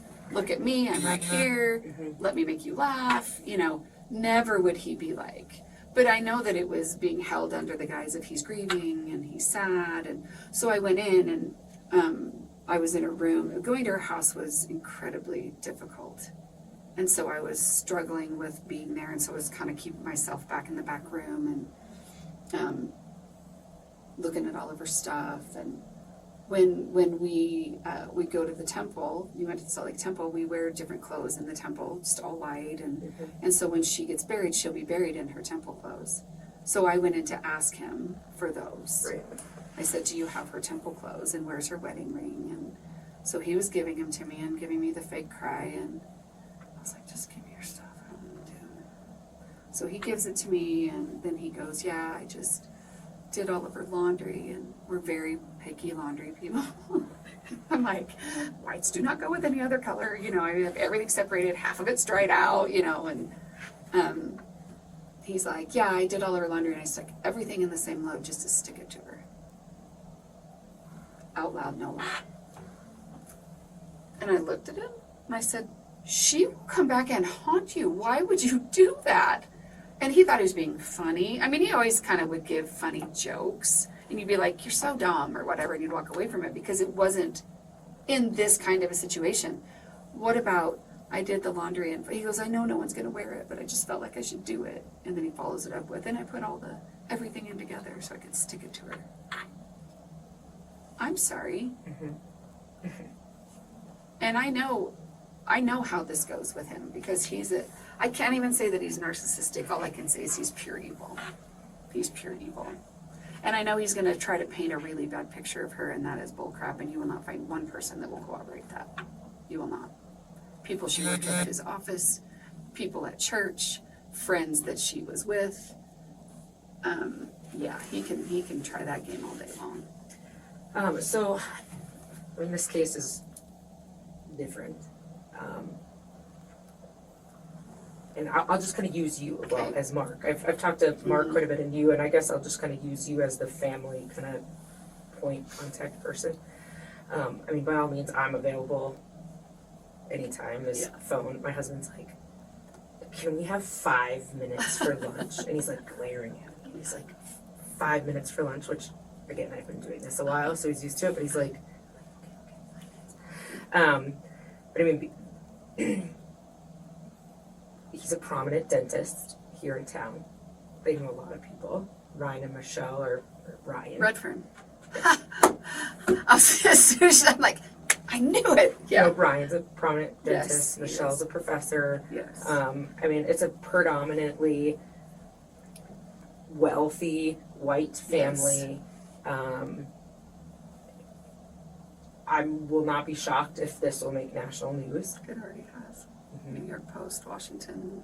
Last night when we got to our hotel or our apartment. So normally our affidavits are sealed, meaning that nobody can get a copy of them. Basically, the affidavit is the arrest warrant that I wrote, sent to the judge, saying, do I have probable cause to arrest him? So everything we have is not in there, but a lot of it is. And so, because I'd like you to, I mean, you'll hear it from the news, it will be made public and you can read it. Basically, to lay it out, and this is kind of totally unorthodox. Usually we're like, I'm sorry, family, like we can't really tell you a whole lot, because we have to keep the integrity of the investigation together. It is ongoing. We're still, this morning, I was doing interviews. The kids are supposed to, one of the message was that Mark was going to take the kids To therapy. so it's called Sungate, and they're forensic interviewers basically, Oh. but it's all for kids. That's all I do is Yeah. kid interviews. So, and that's what I told Mark. I said they're phenomenal. I mean, that is literally all they do. It's a fun atmosphere they make it. It's not going to be traumatic by any means. And really all we're asking them is how is the dynamic? How is mom and dad? Was mom depressed? Was dad depressed? Just basic kind of questions. But that's at 2. It's 1:30 now. But so that's gonna happen at 2. But I say Carolyn's your contact just because, as you can see, I am running 24 hours a day. So to give you the story that will be out, basically everything happens. Jim calls Jim calls Ryan and Michelle, tells them come to the hospital. I don't know what's going on, what have you. And that while Michelle and Ryan are driving to the hospital in 2 separate cars, because they're both doing their thing, Michelle gets a call from Jackie, which is like she's like the main office manager, but the office manager of all their practices. Yeah, the umbrella of practices. Because they own like 4 or 5 now. Yes. But Jackie has been primarily hanging out at Jim's just because it's, from what we understand, is a financial disaster. And they're just trying to get things back together. So Jackie's been hanging out there a lot. Caitlin, who's the actual office manager of that store, calls Jackie and says, on Monday, so it would have been the 13th, a package came. Back up. So I believe on the 6th. So Caitlin says, I have to tell you something. I can't hold this anymore. She tells Jackie. She says, the first day Angie went into the hospital, she said, I was there working late and Jim came back. She said he was on, and I found him in exam room number 9 on the computer in the dark. And she's like, why is he in, like, he has his office right there with a computer and a laptop, and why is he in there? So she thought that was strange. Yeah. And then he leaves. She said about 30 minutes later, she gets a text from Jim saying, I'm getting a personal package. Do not open it. It's supposed to come on Friday. We're not open on Fridays. So Caitlin's like, okay, Whatever. Whatever. So the package ends up, I think they tried on Friday. It doesn't open. The package ends up coming on Monday, the 13th. So another just worker there apparently had opened it or started opening it, and then Caitlin was like, oh, that's the package that Jim said not to open. Well, it was like half open. She opens it and sees the invoice and says potassium cyanide. And so she's like, I don't know what that is, but we get medical. Yeah, it's stuff, whatever. We get stuff all the time. So she's like, but all I know is this is the package that I was not supposed to open. So she packages it up, basically to look like no one had opened it, and hands it to Jim. And then kind of time is now going on, and now she's in the hospital, and so now she's Googling, like, what is potassium cyanide, and sees what it is, and realizes that these are all Angie symptoms, and is like, calls Jackie, and is like, and so Caitlin is like, Feeling like terrible. She's like, if I would have like Googled this on the 13th, if I would have said something. So she is a mess. And like, you did the right thing. Like, you're good, right? So Jackie tells Michelle, and Michelle says, you need to call and tell Ryan. Like, I don't want to, like, because driving and trying to process this. So Jackie calls Ryan. So they meet in 2 separate cars, but walk in together, essentially. And they meet Mark, Jim, and the bishop. And so they're kind of talking, and Michelle says, like, her and Ryan are texting, but they're, like, in the same room, and they're like, what do we do? Like, what do we do with this? And so Jim gets a phone call, I guess, from one of the doctors. And so he's kind of over here, and then a nurse comes and is basically saying, the doctors are trying to get a hold of you. Well, Ryan takes that opportunity at that point to pull that nurse aside and say, this is what I know. Like, I don't know, but I'm just telling you, we got this phone call. It's this poison, and from the little research we've done, these are her symptoms. I don't know what to do with it, but I'm like, if there's an antidote, I don't know, but if there's something you can do, this is what I know. Still hasn't said a word to Jim. So the nurse leaves, and then basically they call in a forensic nurse. And so that nurse tells their people that, and then they call in their forensic nurse. And then because forensic nurses and or any medical staff is a mandatory reporter, then we get called. And it takes a while for that to happen, right? Because the hospital's doing all their things. So then I guess a team of doctors had come out at that point or some point and took,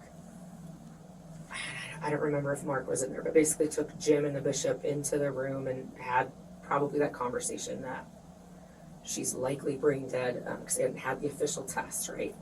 But you know, she's whatever they said, right? And then they come back out, and Jim's crying, and the bishop's there, and Mark is there, and so Michelle and Ryan were just like you got support staff or support. We're out. We gotta go. So Michelle and Ryan go back to their car. So they're both sitting in Michelle's car. So Jim calls Ryan, and so it's on speakerphone, so it's on Bluetooth. And Jim said, "Oh, I just got some really disturbing news." And he says, "Did you say something?" And Ryan said, "Yeah, I did." And Ryan said, "What was in the package, Jim?" And he said, "Oh, it was a ring. I wanted to surprise Angie." And he said, "No, it wasn't. What was in the package?" And he said, "Oh, that's what it was." And he's, "No, the package was open." And he's like, "The package wasn't open." So Jim, the package was open, and it was potassium cyanide. Like, I'm a doctor, or I'm a dentist. We have no reason for that.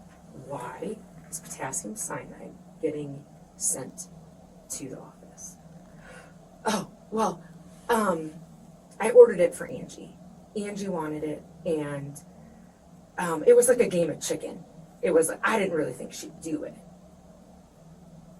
And it kind of goes, and he's like, that doesn't even make any sense. And he's like, yeah, he's like, you just don't know what's been going on with her. And Ryan says, Jim, I don't want to talk. Like, you should stop talking, and I feel like you should call an attorney. Just stop talking to me. I said, okay. So they hang up the phone. I think this is about the time that the police are getting there. But basically, Ryan and Michelle come down here to the police department. So then I and my team got called in at about 10 p.m. that night. So then I think by the time I talked to Ryan and Michelle, it was probably like midnight, 1 in the morning. We basically get that statement from them. We call Caitlin in at like 2 in the morning.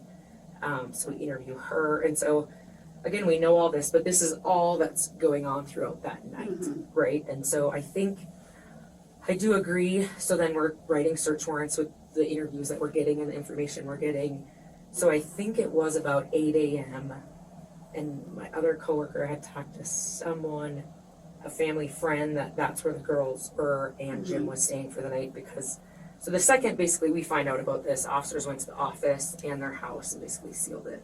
Like, Jim can't go back because now he's been confronted. Yeah, because right? that's what Mark was telling us. We didn't know that part. We only knew what Jim had said, but Mark's like, oh no, we got there and the streets were blocked and the meeting was blocked. Yeah, so that is why, right? Because we knew it, but we have to preserve stuff, right? And so it's kind of, and for patrol officers, it's like the hurry up and wait. It's you got to sit here while I type. And then you just stand here while I do my thing. Yeah. And so about 8:30, I think it was, then me and another coworker went over to, I think it's Jennifer, was their friend's house that they were staying at. It's somewhere in the neighborhood.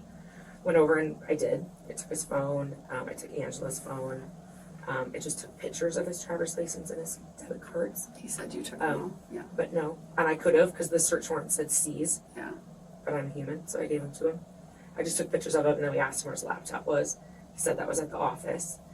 And so then while we were there, and so he just said, we're like, am I a suspect? And we said, you're a person of interest. We have no other person of interest at this time. So that's where we're at. And we said, we have a search warrant for your house and a search warrant for your office. We're going to go to your house first. And I said, I can text you. Do you have a phone number that you want me to text? I can text you when we're done, so you can go back. And so I think, and I don't know, I think it was Miriam's phone. I don't know who's, it was Cleo's, and then I think it's been like a couple numbers that I've been talking to him on. So then he just said, well, I'm just afraid you guys are going to come and arrest me, like in the middle of the funeral. And I said, no. I said, Jim, I'm human. I said, this is why, like, we have our jackets, those black jackets. I said, no. I said, this is why it's just me and Detective Graw knocking lightly on the door and asking you to come outside. I said, I don't want to do that in front of your children, and I won't. So you will be given a heads up, and it's going to be your choice whether you want to do it in front of them or where if and when that'll happen. I don't know. All I'm saying right now is, and that's all I had, was what Caitlin said, what Ryan and Michelle said. And clearly he anticipated more of that. And kind of, and her symptoms, right? Like, yes. Because HIPAA, I can only get what I can get through, and Michelle and Jim had been texting because Michelle is a PhD in nursing, right? And so kind of I'm guessing he was copying and pasting kind of her symptoms, right? The long stories. And so I kind of knew the symptoms she was having and was able to base that off that. And so we did the search warrant at the house. It's not there. And I don't know that I thought it would be there. Just because I like to think he cares about his children and don't want them to get it. So we did have information that we thought that he was putting it in her protein shakes just from her saying it, right? Like, and other statements. He had kind of made some just weird statements to Caitlin. And just like, or I gave her a protein shake this morning and then she rode on the bike and then she didn't feel good. I think I put some extra caffeine in it. And like, Yeah, just odd. right, and so Caitlin was like, so we kind of just collected powders there and some protein shakers. So we kind of seized some stuff from there, and then we went to the office. His laptop was there, and then we took that computer number 9, that exam room computer. So we had to write search warrants on that. I don't know my days, so I think the next day. We got the search warrant on that. So we went through the phone and kind of went through her phone. There's so much stuff to go through, right, that you can't really get to it all. But their text messages are really normal. You know, we're talking about kids, we're talking about this, we're talking about this. And the only thing that, there are several kind of things, but there was one main one that really struck me was, you know, she's like, gosh, I just don't feel good. She's like, I feel like I was drugged. And he said, given our history, I can see why that would be triggering. Just so you know, I didn't drug you. That's the cyanide, or that's the sedation. And so I was like, so then when you said that, because I was going to ask you about that, but you brought it up, and I was like, because we were all like, what is the history, right? And so he said that in there, like, given our history, I know you would think I drugged you. And so then when you brought that up, I'm like, absolutely, put it all together.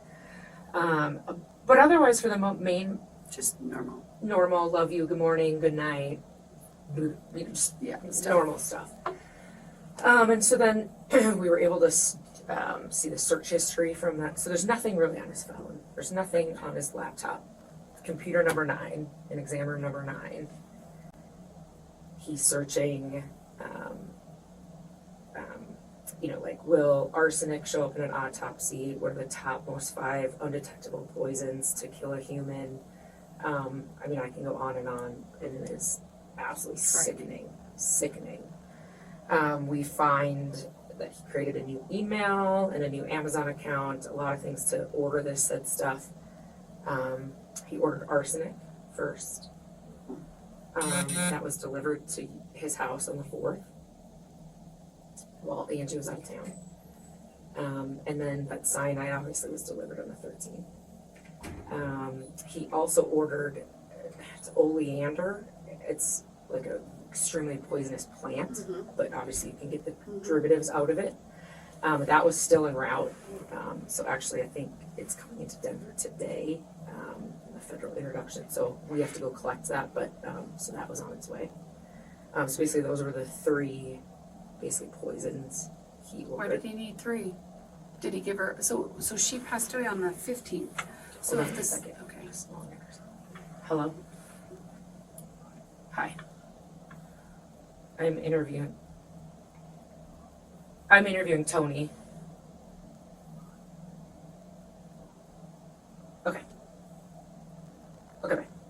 So when she got sick on Monday the 6th, do you think what did he do it with? Well, so that day. the arsenic came on the 4th. Right, so it was arsenic first, or no? We don't know. He says so he won't talk to us. Okay. But he wrote out this timeline in his phone, basically the hours after he's confronted by Ryan and Michelle. And this is where it comes in that she's attempted suicide several times by taking benzos, and that he's had to physically revive her, and that's why he carries Narcan now, is to revive her. But that he never sought medical, like he just revived her and then he took care of her. She was fine. She never sought medical treatment. She never discussed it at therapy. They never talked about it to the kids.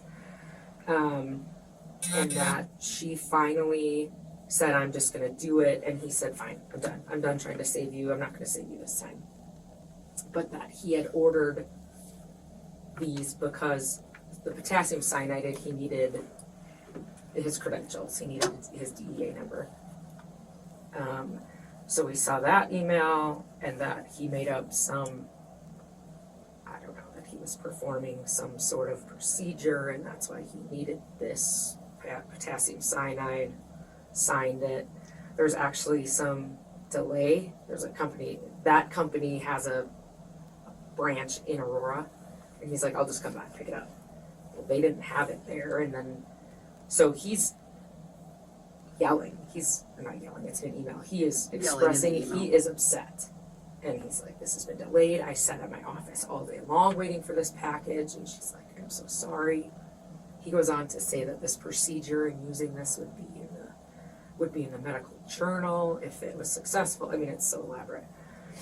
We also find emails to Miss Karen Kane, which is also an orthodontist in Austin, Texas. She, on the 27th, booked an air flight to come out here March 4th through the 8th. March 4th through the 8th. And then she also sent him airline tickets coming out here the 16th through the 20th. So right now. And there's... She's probably here. She is. That's who I was interviewing. That's why he was at the hotels. Yep. That's who I was interviewing this morning. And so, because I can't... No, like, I got you. she's going to fly. Is Like, she's... So...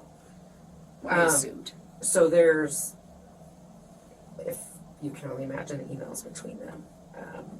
But I mean... that they had, Jim had filed for divorce, and that he had an apartment and showed her where the apartment was, but said we can't stay at the apartment because family's now here because this happened, so we have to stay in a hotel. Did you see where the apartment, where it was? There, we confirmed there is no. Okay. I wondered if he tried to say it was the one we're staying in, but... No, a different, but Okay, got you. she's like, it was right here in this apartment. And basically that they were divorced, that he would stay in the apartment for a couple nights, and then Angie would stay in the apartment for a couple nights, so the kids didn't have to go without them. So I got all their text messages between the two of them today, and you can only imagine. So she thought he was divorced. He filed for divorce. Oh. But that, again, they were just living separate, but together for the kids. And that on the 28th, the day before she flew it to Utah, he again told her, we're done, and that conversation was solely about the kids. Well, and that's custody. probably right before when he walked, because she said it was really weird. I was standing at the counter, and he just walked straight up to me, and he said, I've decided the best thing for us to do is get a divorce. That's why he kept pushing for that. That makes sense. Okay. And then she said that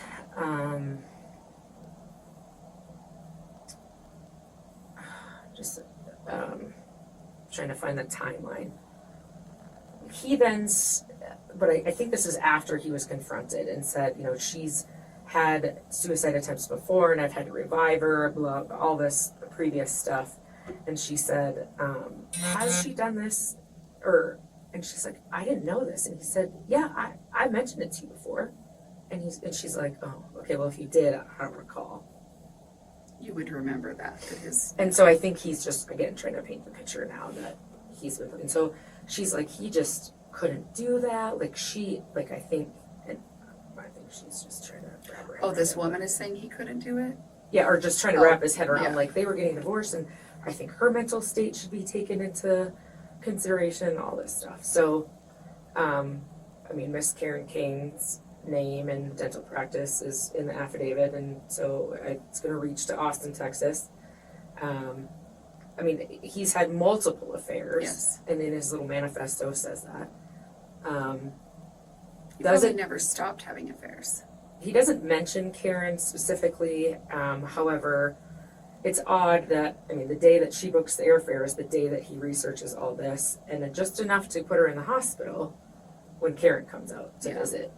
And then again, Karen's coming out to visit. And now he has to. And that he purchased them solely for her, and that she took them.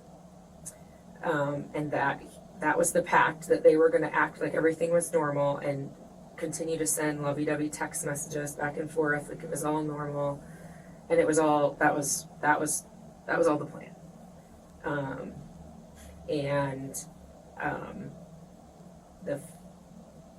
So your story, a lot of it makes sense, but then he says he went to university and gave her a syringe, which is, no doubt in my mind, that's potassium cyanide, gave it to her. And then he left the room and said, like her arm hurts or something. And he came back and the syringe was empty, and that she put it in her IV port at university. And that he then took the syringe back and put it in his pocket, So his final dose was actually at the hospital. I think. We were trying to figure that out because my brother was really worried that he had used the clindamycin. Oh, he did say that. He said that he took the clindamycin and put potassium cyanide in the capsules. Put the potassium cyanide inside the clindamycin capsules. He did say that. I knew it. But that he told her, I'm not giving any of it to you.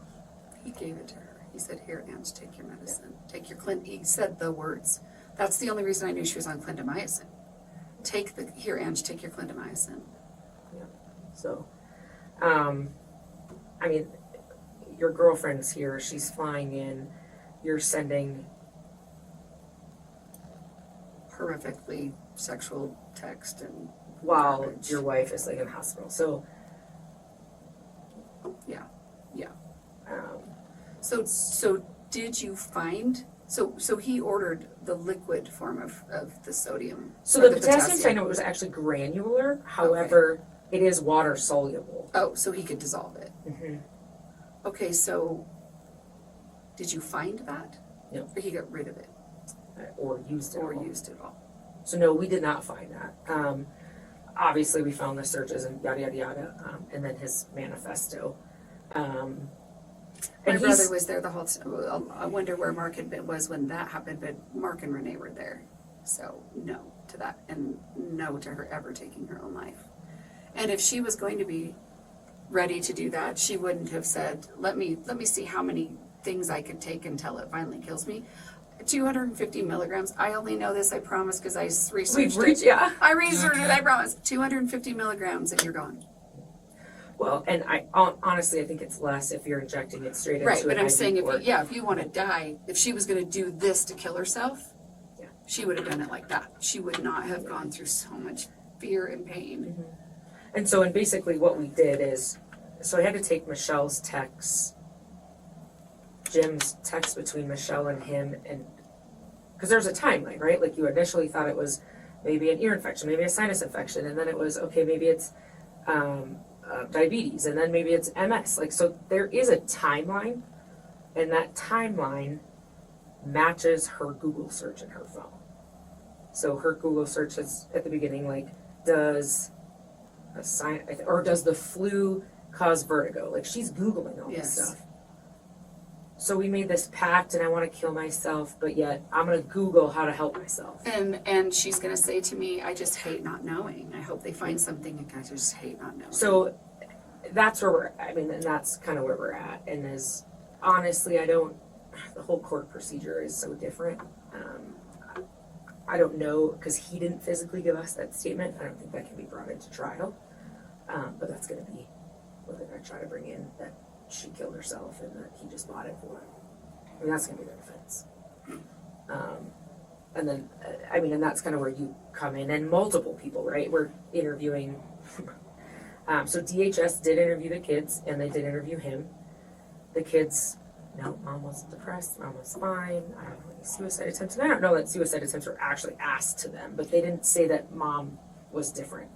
Then when DHS talks to Jim alone, He's like, she's He- suicidal. Yep, and I've had to revive her, and Never. so DHS contacted us and was like, "It's just really suspicious to us. We just think he's making up this plan, right?" Yes. Yeah, no. So Because I was 13 years older than Angela, you know, I got to be the babysitter a lot. Yeah. You know, because I was number 5 of the 10, so, you know. Yeah, got these you're kind of in 5 there, underneath, you know, and for years she called me mom, and she was 3, and she came in the bathroom. I was getting ready for school. I was 16, and she looks in the mirror and she goes, "Oh man, I'm beautiful." And walked out. Oh my gosh, I thought I was gonna die. And so from that point on, I called her Prissy, and I'm like, "You are so prissy," you know. And so that was one of her nicknames. That's why I laughed when the lady at the nurse at the hospital was like, "What does she like to go by?" And I'm like, "Which name do you want?" But we had a very abusive father, physically, emotionally. So we're probably a little more on high alert, right? She was the baby, so she didn't get a lot of that. She got to see a lot, you know, she got to see more than she got. But you still feel that, you know what I mean? You don't walk away and go, "That didn't affect me." Yeah. And I remember when she went to school up at BYU, actually it was Rick's at the time, and Rexburg, she started seeing a therapist there because she said, "I think it's affected me more than I thought it had. I just needed someone to talk it out with." And other than when she started to see a therapist because of him, she'd never been to therapy. And we would talk, she would come and hang out with me, stay with me for the weekends, and I knew her so well, she couldn't have hid that from me. She couldn't have hid that from me. And I know people probably say that. Yeah. I just saw her. Yeah. I Yeah. just talked to her. I talked to her while she was dying.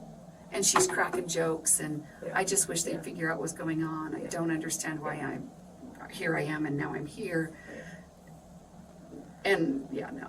Right. Well, and just the motive of this seems to happen when your girlfriend's in town. Yeah. And then that's when I had called Miriam. I said, "I need his phone." Because again, Yes. I wanted him to come here to get his phone, which was to arrest him. But again, I didn't want to do it. And I told him I wasn't going to. I'm not going to do it in front of your kids and your family. And we're going to. However, Tyler then drove him here. Had to go find him. He was at the hotel. Yes, so he was at the hotel With her? Because I With Miss asked Taylor. Tyler if he was alone, and he said, yeah. He just has been going there because he didn't want to sleep in his mom's room. And this is what makes being there hard, because I know they're lying to me. And so I said And to that's my... when Miriam kind of got snippy Mad. with me. So she's like, "Just, aren't you gonna?" Yeah, anyway. Yeah. So he came here, and then Sergeant Longnecker, my boss, went to the hotel and met with her, and found her just to confirm that he was there with her. And then I interviewed her again this morning. Just kind of got more detail. I don't, and honestly, it was kind of to see if she was involved. Yeah. If she really knew. If she knew what was going on. I don't think she did. I think he was. Well, he fed her enough of a 100%, story yeah. that she had no idea. Right, but we needed to verify that, right? Because Yeah. by all means, if we have a co-conspirator and she has a reason to get her out of the picture, she is married as well, however, is separated, and she said has been since I think November. I'm sure you met her on his teaching. He did in February in Vegas. When he pulled all the money, went gambling, but actually probably other things. I said to my sisters on the way, I said, you know what, I just keep going over and over and over about the money he pulled out to gamble. I have a feeling that he pulled the money out for something to do with sex, prostitution, something. I said, I just don't see him deciding to gamble. I think it was 2,000 or 2,500. Yeah, I wanted to say she told me a couple of thousand. I just was like, I don't know if I want to say that because I don't have I just have a locked memory of he pulled money out. It was thousands, but I thought it was about 2, and that he used it to gamble in. Yeah. Oh, great. So does this woman have STDs? I guess it doesn't matter because my sister's gone. That was a weird little transition, wasn't it? So I guess, that's what's in the affidavit and it'll be released. Yeah, my husband told me, he said they're going to release the charging statement tomorrow. That was last night. Yeah. Because he called me and we were talking about the Oh, server. yes, so, He told me you guys were going to get it. yes, so we're writing, so we have the search warrant and it's on the original search warrant. We just basically have to like submit it again to say we have to grab it. Well, he was talking to me because the morning I left, he was trying to log on. Because he did their whole system. Yep. And Yeah, and I he's talked to like, him last night. yeah, he's like, I can't get on because he's changed his email or whatever, and I can't do it remotely anymore because I'm not really monitoring. And so yesterday he texted me and he said, you need to go down and unplug that server. It's going to record over itself. So if it's actually working and there is something there, then... And is that going to show him putting something in her workout shake? Yeah, I don't know. He goes, it'll record over itself, I think, every 14 days, so go unplug it. Yeah. And so I have to write a search warrant for the surveillance at university and the ER. Their surveillance is crappy, and there isn't surveillance in the room. Oh, so they'd have to kind of get it from a... And so I don't think that's going to show Or is us. there surveillance in their halls? What do you do with it? He said he He put it back in his pocket. and did what with it? Again, this is Yeah, reading I get his you. manifest. Like, Yes. I can't ask I him get you. these questions Yes, because he won't talk to me. talk to you. Of course he won't. Yeah, because why would he? Oh, and he was. And it was... Was he drunk? Had he been drinking? Because... I don't think he was into... I mean, I could smell But he'd been alcohol in drinking. him. Yeah. So he comes back to the house at 8 o'clock. He'd been gone all afternoon. And every night, they do what we call Come Follow Me. It was like, follow Christ, right? They do like a little message, and then they have a family prayer, and then everybody goes to bed. So that night, I couldn't even look at him. I was like, because I was over there, we were reviewing her obituary and her life sketch. My oldest sister's a writer, and so she's always gets the bad jobs. Yeah, we're like, sorry. And I was trying to formulate a Facebook post because he wanted to post that at 8 o'clock. Go ahead. Hello? Hey. That was the district attorney. He's like, I didn't realize you were in an interview. Oh, it's okay. It was 2 o'clock, and so I was like, Yeah. are we calling or what? Like, I don't know, there's like delivery people here, some huge boxes in the hallway. Like, So he gives this message. So I'm sitting over there trying this. He said, I want can you guys put together a Facebook announcement? Because we hadn't even told anyone. I mean, like, that way. right. I wanted to, but then I'm like, is that my place? We're trying to be so respectful of it. Anyway, he wanted it done by 8 because he was going to be back by 8. And we were so suspicious of that anyway, because we already suspected and kind of knew, all this other stuff. And he goes over to give the lesson. When your mom was still alive, the last lesson she wanted to give you guys was a talk from this Elder Bednar, and he starts giving this, and he just kept saying, lesson on forgiveness and the atonement, and I'm sitting up and I'm staring at the computer, and I'm looking up at him, and I'm staring at the computer, and Renee happens to be close enough to him that she can smell him. She can smell it on him. She doesn't say anything, of course, until we all leave, and then it's like our chat starts to blow up, right? And he is going to give the family prayer, and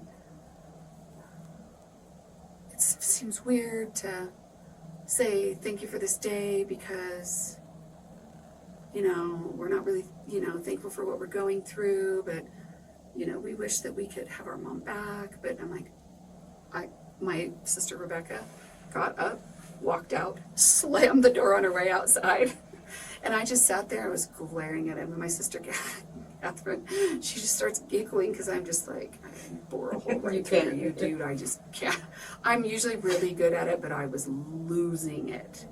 And then he gets up and goes, I don't know, because I'm like, I'm out, I'm done. I'm not doing this for one more second. So we go back to the apartment, and we're just, trying to, what's the reason? We know the reason. Why can't we figure it out? We're trying to figure it out. And I had just laid down. We were awake, wide awake. She was in the shower. Beck was in the living room talking to her fiance, and your name popped up on my phone. And I was like, oh, maybe she's telling me when I have to meet her. So I popped it up, and I read it, and I'm like, you guys! And I'm like running from room to room, but I'm nauseous, and I'm happy, but I'm not happy, and it's the weirdest. mix of emotions I've ever experienced in my life. It's like I don't know how to manage all of them coming in. Because at the moment my sister's like in the shower, the curtain pops back, she's like, what? And she's trying to keep herself, she's so private. I'm like, oh, seriously, whatever. You know, but it was like, oh my gosh, oh my gosh, oh my gosh. So I'm calling my other sister at like 1:45. She picks up, I'm like, why are you sleeping? She's like, why are you calling me? Well, and I hate to do that, but I don't want it on the media. I don't want. I mean, it's like that'd just be the worst. Like what? Like I the told victims them- in the news media is telling us first. Like it's not. I mean, Well, I told my two who were with me, we called my oldest sister because my brother Mark and Renee were with her.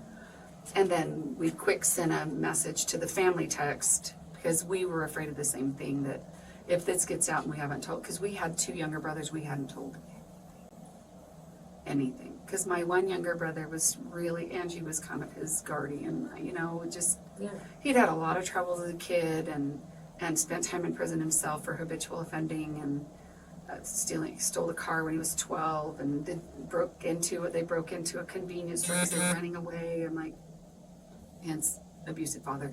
Yeah. And it got picked up he drove a car 30 miles. when he's 12, I could hardly. right? Then he only got pulled over because he swerved and it happened to be the little town cop. But I mean, his life's it was a whole big mess, but he's so solid now. He's got children and he lives in Arizona and he runs his own roofing business and his ranch but he's big and has little issue with temper, you know, what this kind of stuff, because he was just on our thread when she passed away. It was, I don't understand what's happening, what went on, how can this be a thing, how can she possibly be this sick and nobody can figure it out, you know. And so we chose to not say anything to him until he was behind bars, should that happen. And I said, you guys, what do we do if he doesn't get locked up?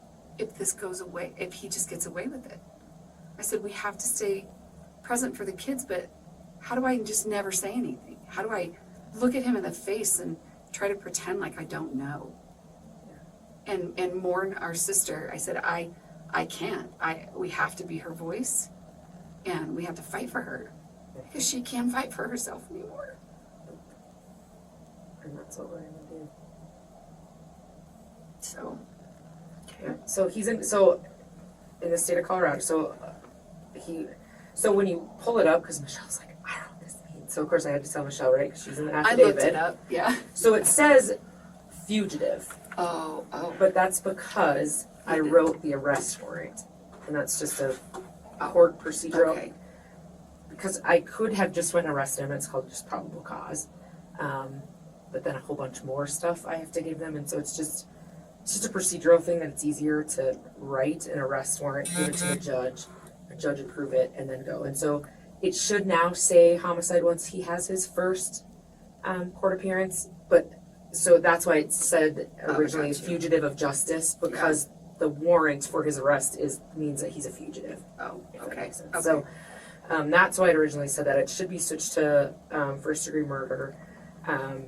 So in the state of Colorado, when you're charged with first degree murder, you do not have a bond, meaning that there's no amount of money that will allow you to get out.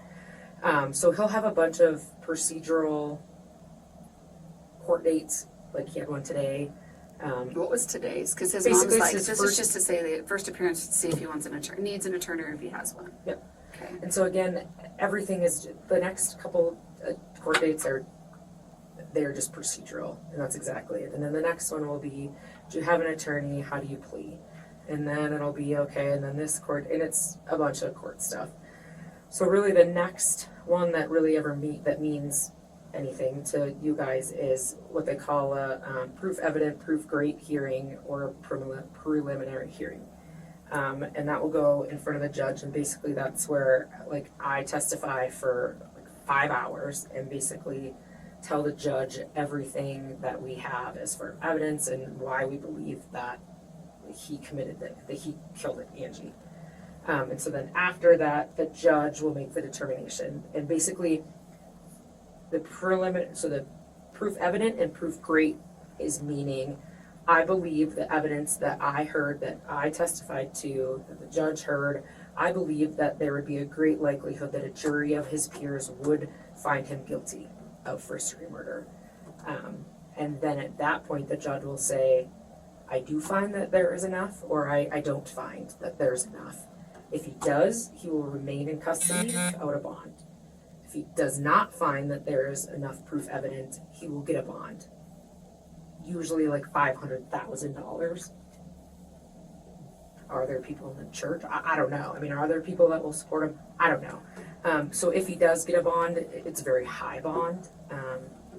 I have personally never had a case that proof evidence has not been found on. Doesn't mean it won't ever happen. This is a completely unique, I mean, Aurora's gang-ridden up here north, and our shootings are usually that, our homicides are usually that, right? Right. This is a completely unique situation. So I don't know who the judge will be. The judge was assigned this morning, but I've been running around, so I don't know who the judge is. And when do you think that hearing So will take that is place? usually 45 to 60 days out. Okay. With this case, we have to bring it, I believe, within 60 days, but then defense can push it back, but we can't because he's in custody. So it's just going to depend how fast they want it. And then, obviously by then we'll have more, hopefully we'll even have more stuff, evidence. So a coworker of mine was going to write that amended search warrant. Okay. And so hopefully that was going to get signed today. And then again, because I'm human and we have a soul, it will again probably just be like me and one other person wearing this that comes into the house and walks to the basement and grabs that and leaves. So even if the kids want to go into another room, I mean, there's plenty of spaces in that house to go to. And then, and then grab that. So, what will that show us? Will it show us anything? We don't know. And we're waiting for a bunch more stuff. Cody's like, I can't in good conscience not, because when he thought of that, he was like, it may show us nothing, but I can't 2 years down the road go, oh my gosh, I wish I'd have had that. Yeah. I mean, that's phenomenal if something's going to get on it. So, and every day, I mean, I guess we're getting phone calls. We're getting people that want to talk to us and want to tell us stuff. And again, and it's spring break right now, and so half of our unit is out of town. I know, I just heard that yesterday, that it was spring break. And so we have 2 sergeants in our unit, one of them's out of town. And then my co-lead, so we have lead detectives and then co-leads on a case. So my co-lead was Detective Grawl that went out to the house with me that morning. Well, then he left the next day. And so then Sergeant Longacre then assigned someone else to be my co-lead. But it's like, everyone's just like, and that's what happened, right? Yeah. But rest assured, there's 15 of us in our unit, and literally we're homicide. So our title is really major crimes homicide, and really what the major crimes part of it is like officer involved shootings or kidnappings. Really anything that is going to become high profile is us, and then homicides. So this is literally all we do is homicides. I said, you guys, they're always teasing me because I watch I used to watch Dateline. I stopped watching on Datelines because I'm like, things are so bad.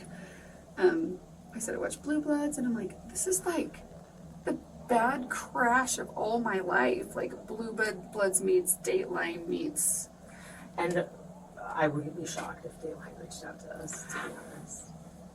They're like, you're going to be a movie star. I'm like, I don't want to do this. No, I do. I actually do. When Mark said, I have a number, and I'm like, I'll give him everything I got. Trial. Who knows? Year? It depends. Yeah, it's usually a year and a half. So my October 2021 homicide, and that went to trial in January, and actually sentencing is Wednesday. So a year and a half, 18 to 24 months, yeah. And why does it take that long? Because there's so many procedures. So then he'll have that preliminary hearing, right? Okay.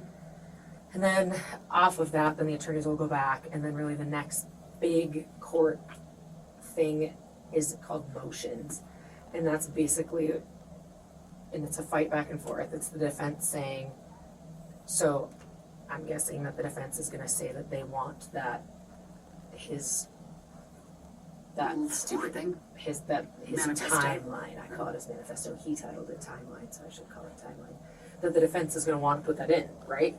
Because that's gonna be their defense. And then the prosecution is gonna say, no, he didn't tell us that. If he wants to get that in, he's gonna have to testify. And then I'm gonna get to ask him questions. And so then the judge will go, and so basically they file all these motions of basically what is right and what's wrong.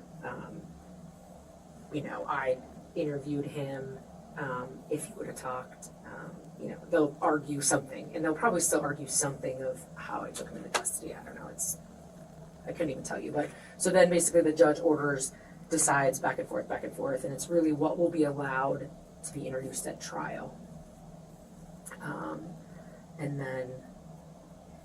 And then really it's motions, and then after the motion, a lot of times they take the motions under advisement, and I'm guessing everything in this case will move slow in the court procedures solely, so nothing is not messed up, but you know what I mean? Yeah. That something I can. don't want to have a misstep or just Yes, a loop yep, that they yep. can. And so I'm guessing that they'll take those motions under advisement, and it's usually like a month, and it depends on how many motions there are. Till they decide, and then, the trial's set. So a trial date will be set. It is rare that a trial actually occurs on the first trial setting. It's usually continued several times. Okay. So don't hold your breath on that. But if you want to be at that preliminary hearing, really that's the only big one. And that's usually when all the information comes out. Because again, usually that affidavit is suppressed, and so the family members usually know nothing, really, other than, but it's different. It's not a family member. So I don't know. I don't know who the judge is. I don't know if the judge is going to allow cameras in their courtrooms. I don't know. Do you feel like you have enough when you go? Okay. I mean, it sounds like it to me, but again, I'm not a. So really what we're gonna have to do next, so right now, basically I took her symptoms from Michelle's text messages, and then basically compared them with the CDC, because that's all I had, like I gotta get them into custody. By then we'll have, so when she went to Parker Adventist, they took all those blood samples, they still had those, so the coroner was able to get those. And then we got all her blood at intake, and then so once they did get that information, they did try to antidote her, and like the brain damage had already, and so I'm assuming, right, I'll have to get a search warrant for the medical records, because now she's passed on. So I think the seizure, and that's what cyanide causes, is really what killed her. It really wasn't the actual poison, if that makes sense. It was just It was the seizure. Yes. It was the seizure, and then probably her body had been so depleted prior to that from trying to recuperate that. So by then we'll have, but he even said it'll come back as that, because that's what I ordered for her, but she did it. So that will come back. Just confirming, it's just a process. We're just gonna build all that. But so I think where Mark got the autopsy maybe stuff from, so arsenic and potassium cyanide is not something that the hospital labs run frequently. Right, that's what my nephew said. He said the problem with it, he chose something that people just don't use, so they're not automatically going to go with that. Yeah, so we found there's a few labs, but basically the test in itself takes, we've been told 7 to 15 days just for the test, not for it to get there, On not the for blood? it to, Yeah. and or the tissue samples. And Okay. we have not sent them in because the coroner's office will do that. Because there's no point in sending the blood off and then sending the Right, the it should just tissues go and stuff off. together. So it's all got to go together. And that's the other point. He didn't research, what top poisons will kill someone quickly. It was what top 5 poisons will kill and be undetectable. Well, why would it matter if it's undetectable? You know what I mean? Right. So it's like those points. Because he wasn't trying to kill her quickly till the end. Right. And I don't know, maybe just, I Didn't don't know his stuff enough, or again, or did he just want her sick enough in the hospital while his girlfriend was here? I don't know. which could be from what the meltdown was, because he was like, oh crap. Or did he really was just confronted. decide? I think he was like, run all these tests because he knew they weren't going to come up with it. Yeah.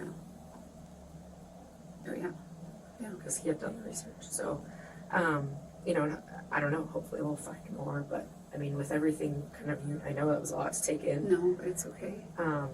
But I don't, even if he takes the stand, I don't, He's again, just arrogant enough that, you have a girlfriend and you're texting her these things while she's laying in the hospital, and again, you didn't Google this, this, and this, and Angie's calling friends, having them come over, she's Googling how to get better.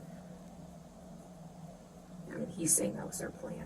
Well, you can't plan it. when you asked me the question on Friday, Yeah, I know, I you was- started and then you stopped, and you were like, I'm just gonna answer it now.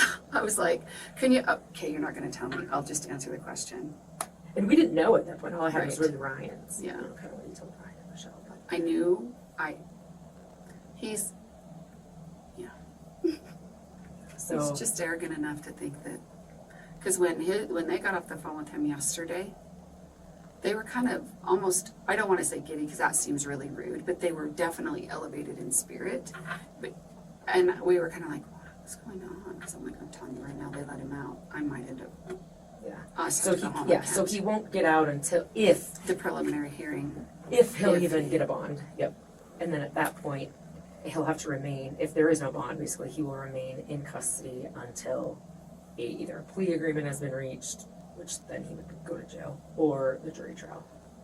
And what would even be on the table as far as a plea I don't agreement for something know. like that? I don't know that our current district attorney, that will be changing.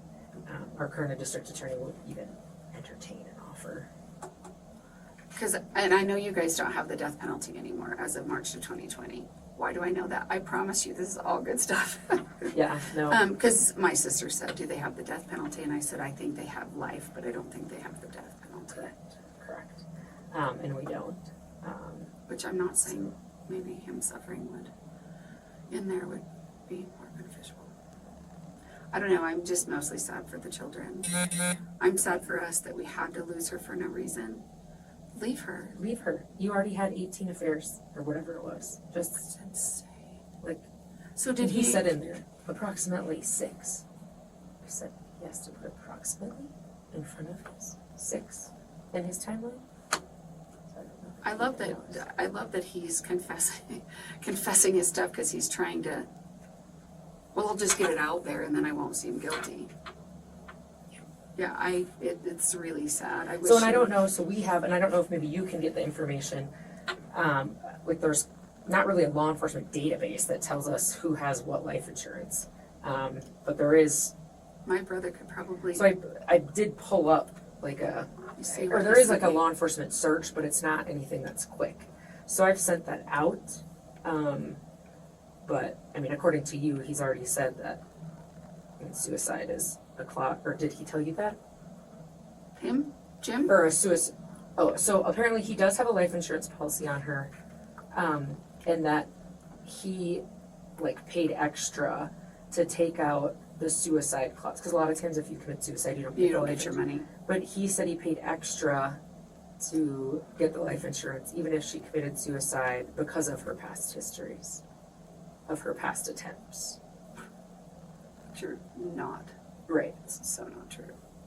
Mark, they've given Mark the charge over her like guardianship and who all is in all of that, and I wonder if her life insurance, because it's through a financial planning place, I can Okay. see if they have that information, and if they don't, I can see Okay. what we can do to And I don't know how that will work, as far as like, I mean, he's in custody, but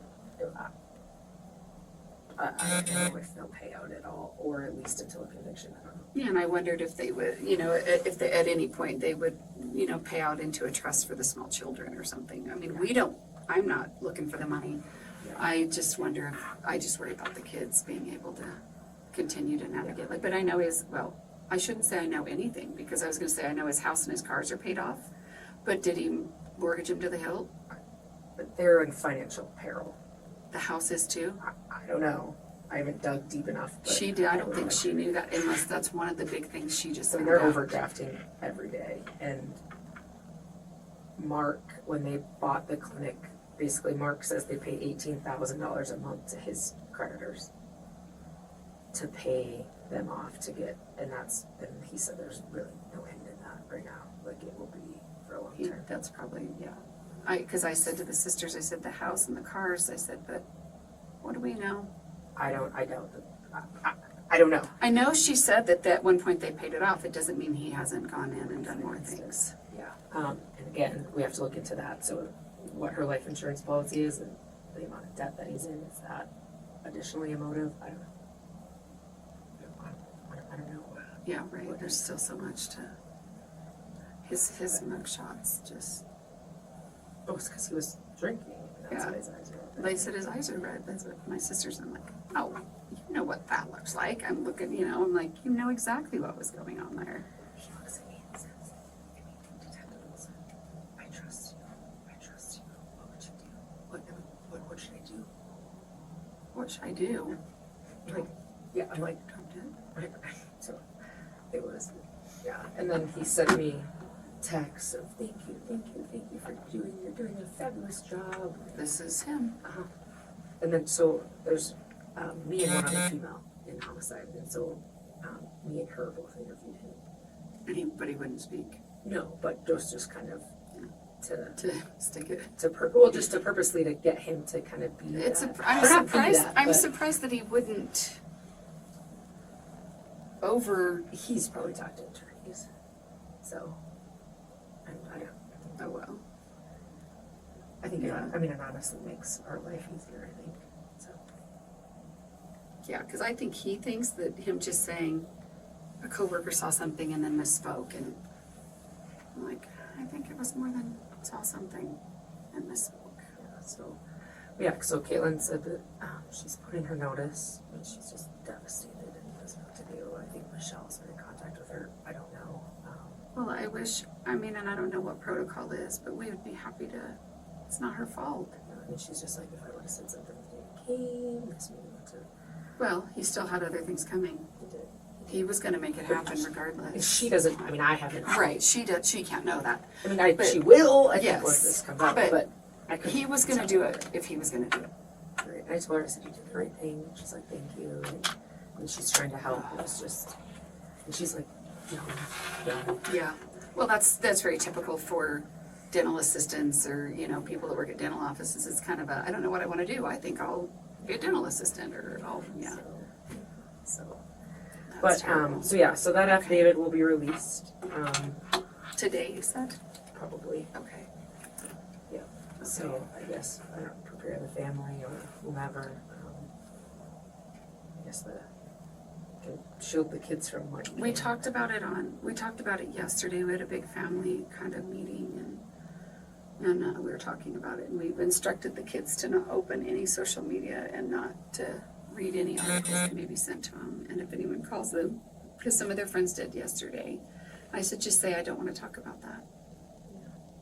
And you can either say it and hang up, or, but they just cannot believe. None of us can, but they just can't go there. And I am a little bit concerned that there'll be a massive division for a while. We're trying to keep that from happening. And but so does anybody know about the modem thing, the Samsung box thing downstairs? just my sisters. Okay. But as far as like his family, because they're all there. No. Okay. So can I call you or text you or what have you when we get the warrant, when we go over there? And then I guess prepare the family or put the kids wherever. Yeah. And then grab that. Yeah. Okay. Yeah. No, it's. That's my only concern. Is it there like? No, it's in her storage room. Yep. And you walk in and then you take a right and it goes all the way back and then it backs up here and he's got it on a shelf up here. So it's not by all those other modems, like on the other side of the storage room, because there's like 2 doors to the storage, to the basement. Yeah, so if you walked in and you went to the right left in this one, you would get to all of her food. And it's all padded in there. Yep. Uh-huh. Yeah. But if you So keep it's in going, that one. Okay. You keep Because going all there's the way another, or maybe that's Yes. just a closet. Yeah, there's a closet Because thing. where it has there all that, so it's not in that one. It's in. So that if you one. go back to the back, there's a wood shelf on up furnace. top, and the set top box is sitting on that shelf. And then he's got some other things. I'm sure you could call him and say, "What do you need me?" Because he said there's something else that you have to grab, and I'm like, you're gonna have to walk them through that. I don't know what you're talking about. Yeah. And our tech guy, if you will, that's in our unit, will be here tomorrow. Yeah, that's what I So he has said. to- And because I But FaceTimed I him. want to make sure that, like, I didn't say anything to anyone because the camera is right well, the above bubble in the camera is kitchen. there. Yeah, I mean, but because they probably think it doesn't work, right. and I unplugged it so it appears that it doesn't work, Okay. and it wouldn't record over itself. So it's just sitting up there looking like there's no lights on. But when I went downstairs yesterday, the lights were all on, and and Cody's So like, it it looks appears- like it's doing something. He said, I can't say whether, there's going to be anything or if it's functioning. He said, but right now it looks like it was still plugged in like it should have been. And Yeah, because we try to get it, because the apps are on their phones and on the walls, like on the iPads on the walls, but it's not. Yeah. Nothing's recording on there anyway. So. yeah, because he said it's not. He said even if it's not speaking to the iPads, it can still be recording on the main brain. Right. Yeah. So I'm like, okay, well, let's see. I guess it's worth a shot. And if that's the case, then. And Jim may just thought that our iPads aren't working and whatever, and so who cares? Well, and it was years ago. It sounds like Yeah. like Oh, 2 yeah. years ago. Cody Yeah, said, it was or if several, not more, even more. I that he think. turned it off. Yeah. Yeah. All right. Well, I have a Not million in a million years did I think I'd be sitting here. in our amazing. You're amazing interviewer. I'm like, come on, can we get some? And our other one. So this is actually our crimes against children one, and the other one is actually our homicide. It doesn't even have like trees. Facebook. I'm like, come on, They want people to not feel comfortable. come on. The guy, It's so when I came here, the guy at the Oh yeah, front all the way at the bottom when you came in. All that's been like that for like a year. was laughing. So I walked up to the window and I said, I'm here to see Detective McDonald. And he's like, well, do you have like a written request or something? And I'm like, What? I have an email Text from message. Detective Olson. And I just showed it to him and he's like, okay, I'll go find him. My sister's like, did you know you're supposed to have that? And I'm like, I'm new to this. I don't have any idea what he's talking about. All right. Well, we'll go back and meet Carolyn. Yeah. I mean, again, I'm available at all times. But Carolyn's just by far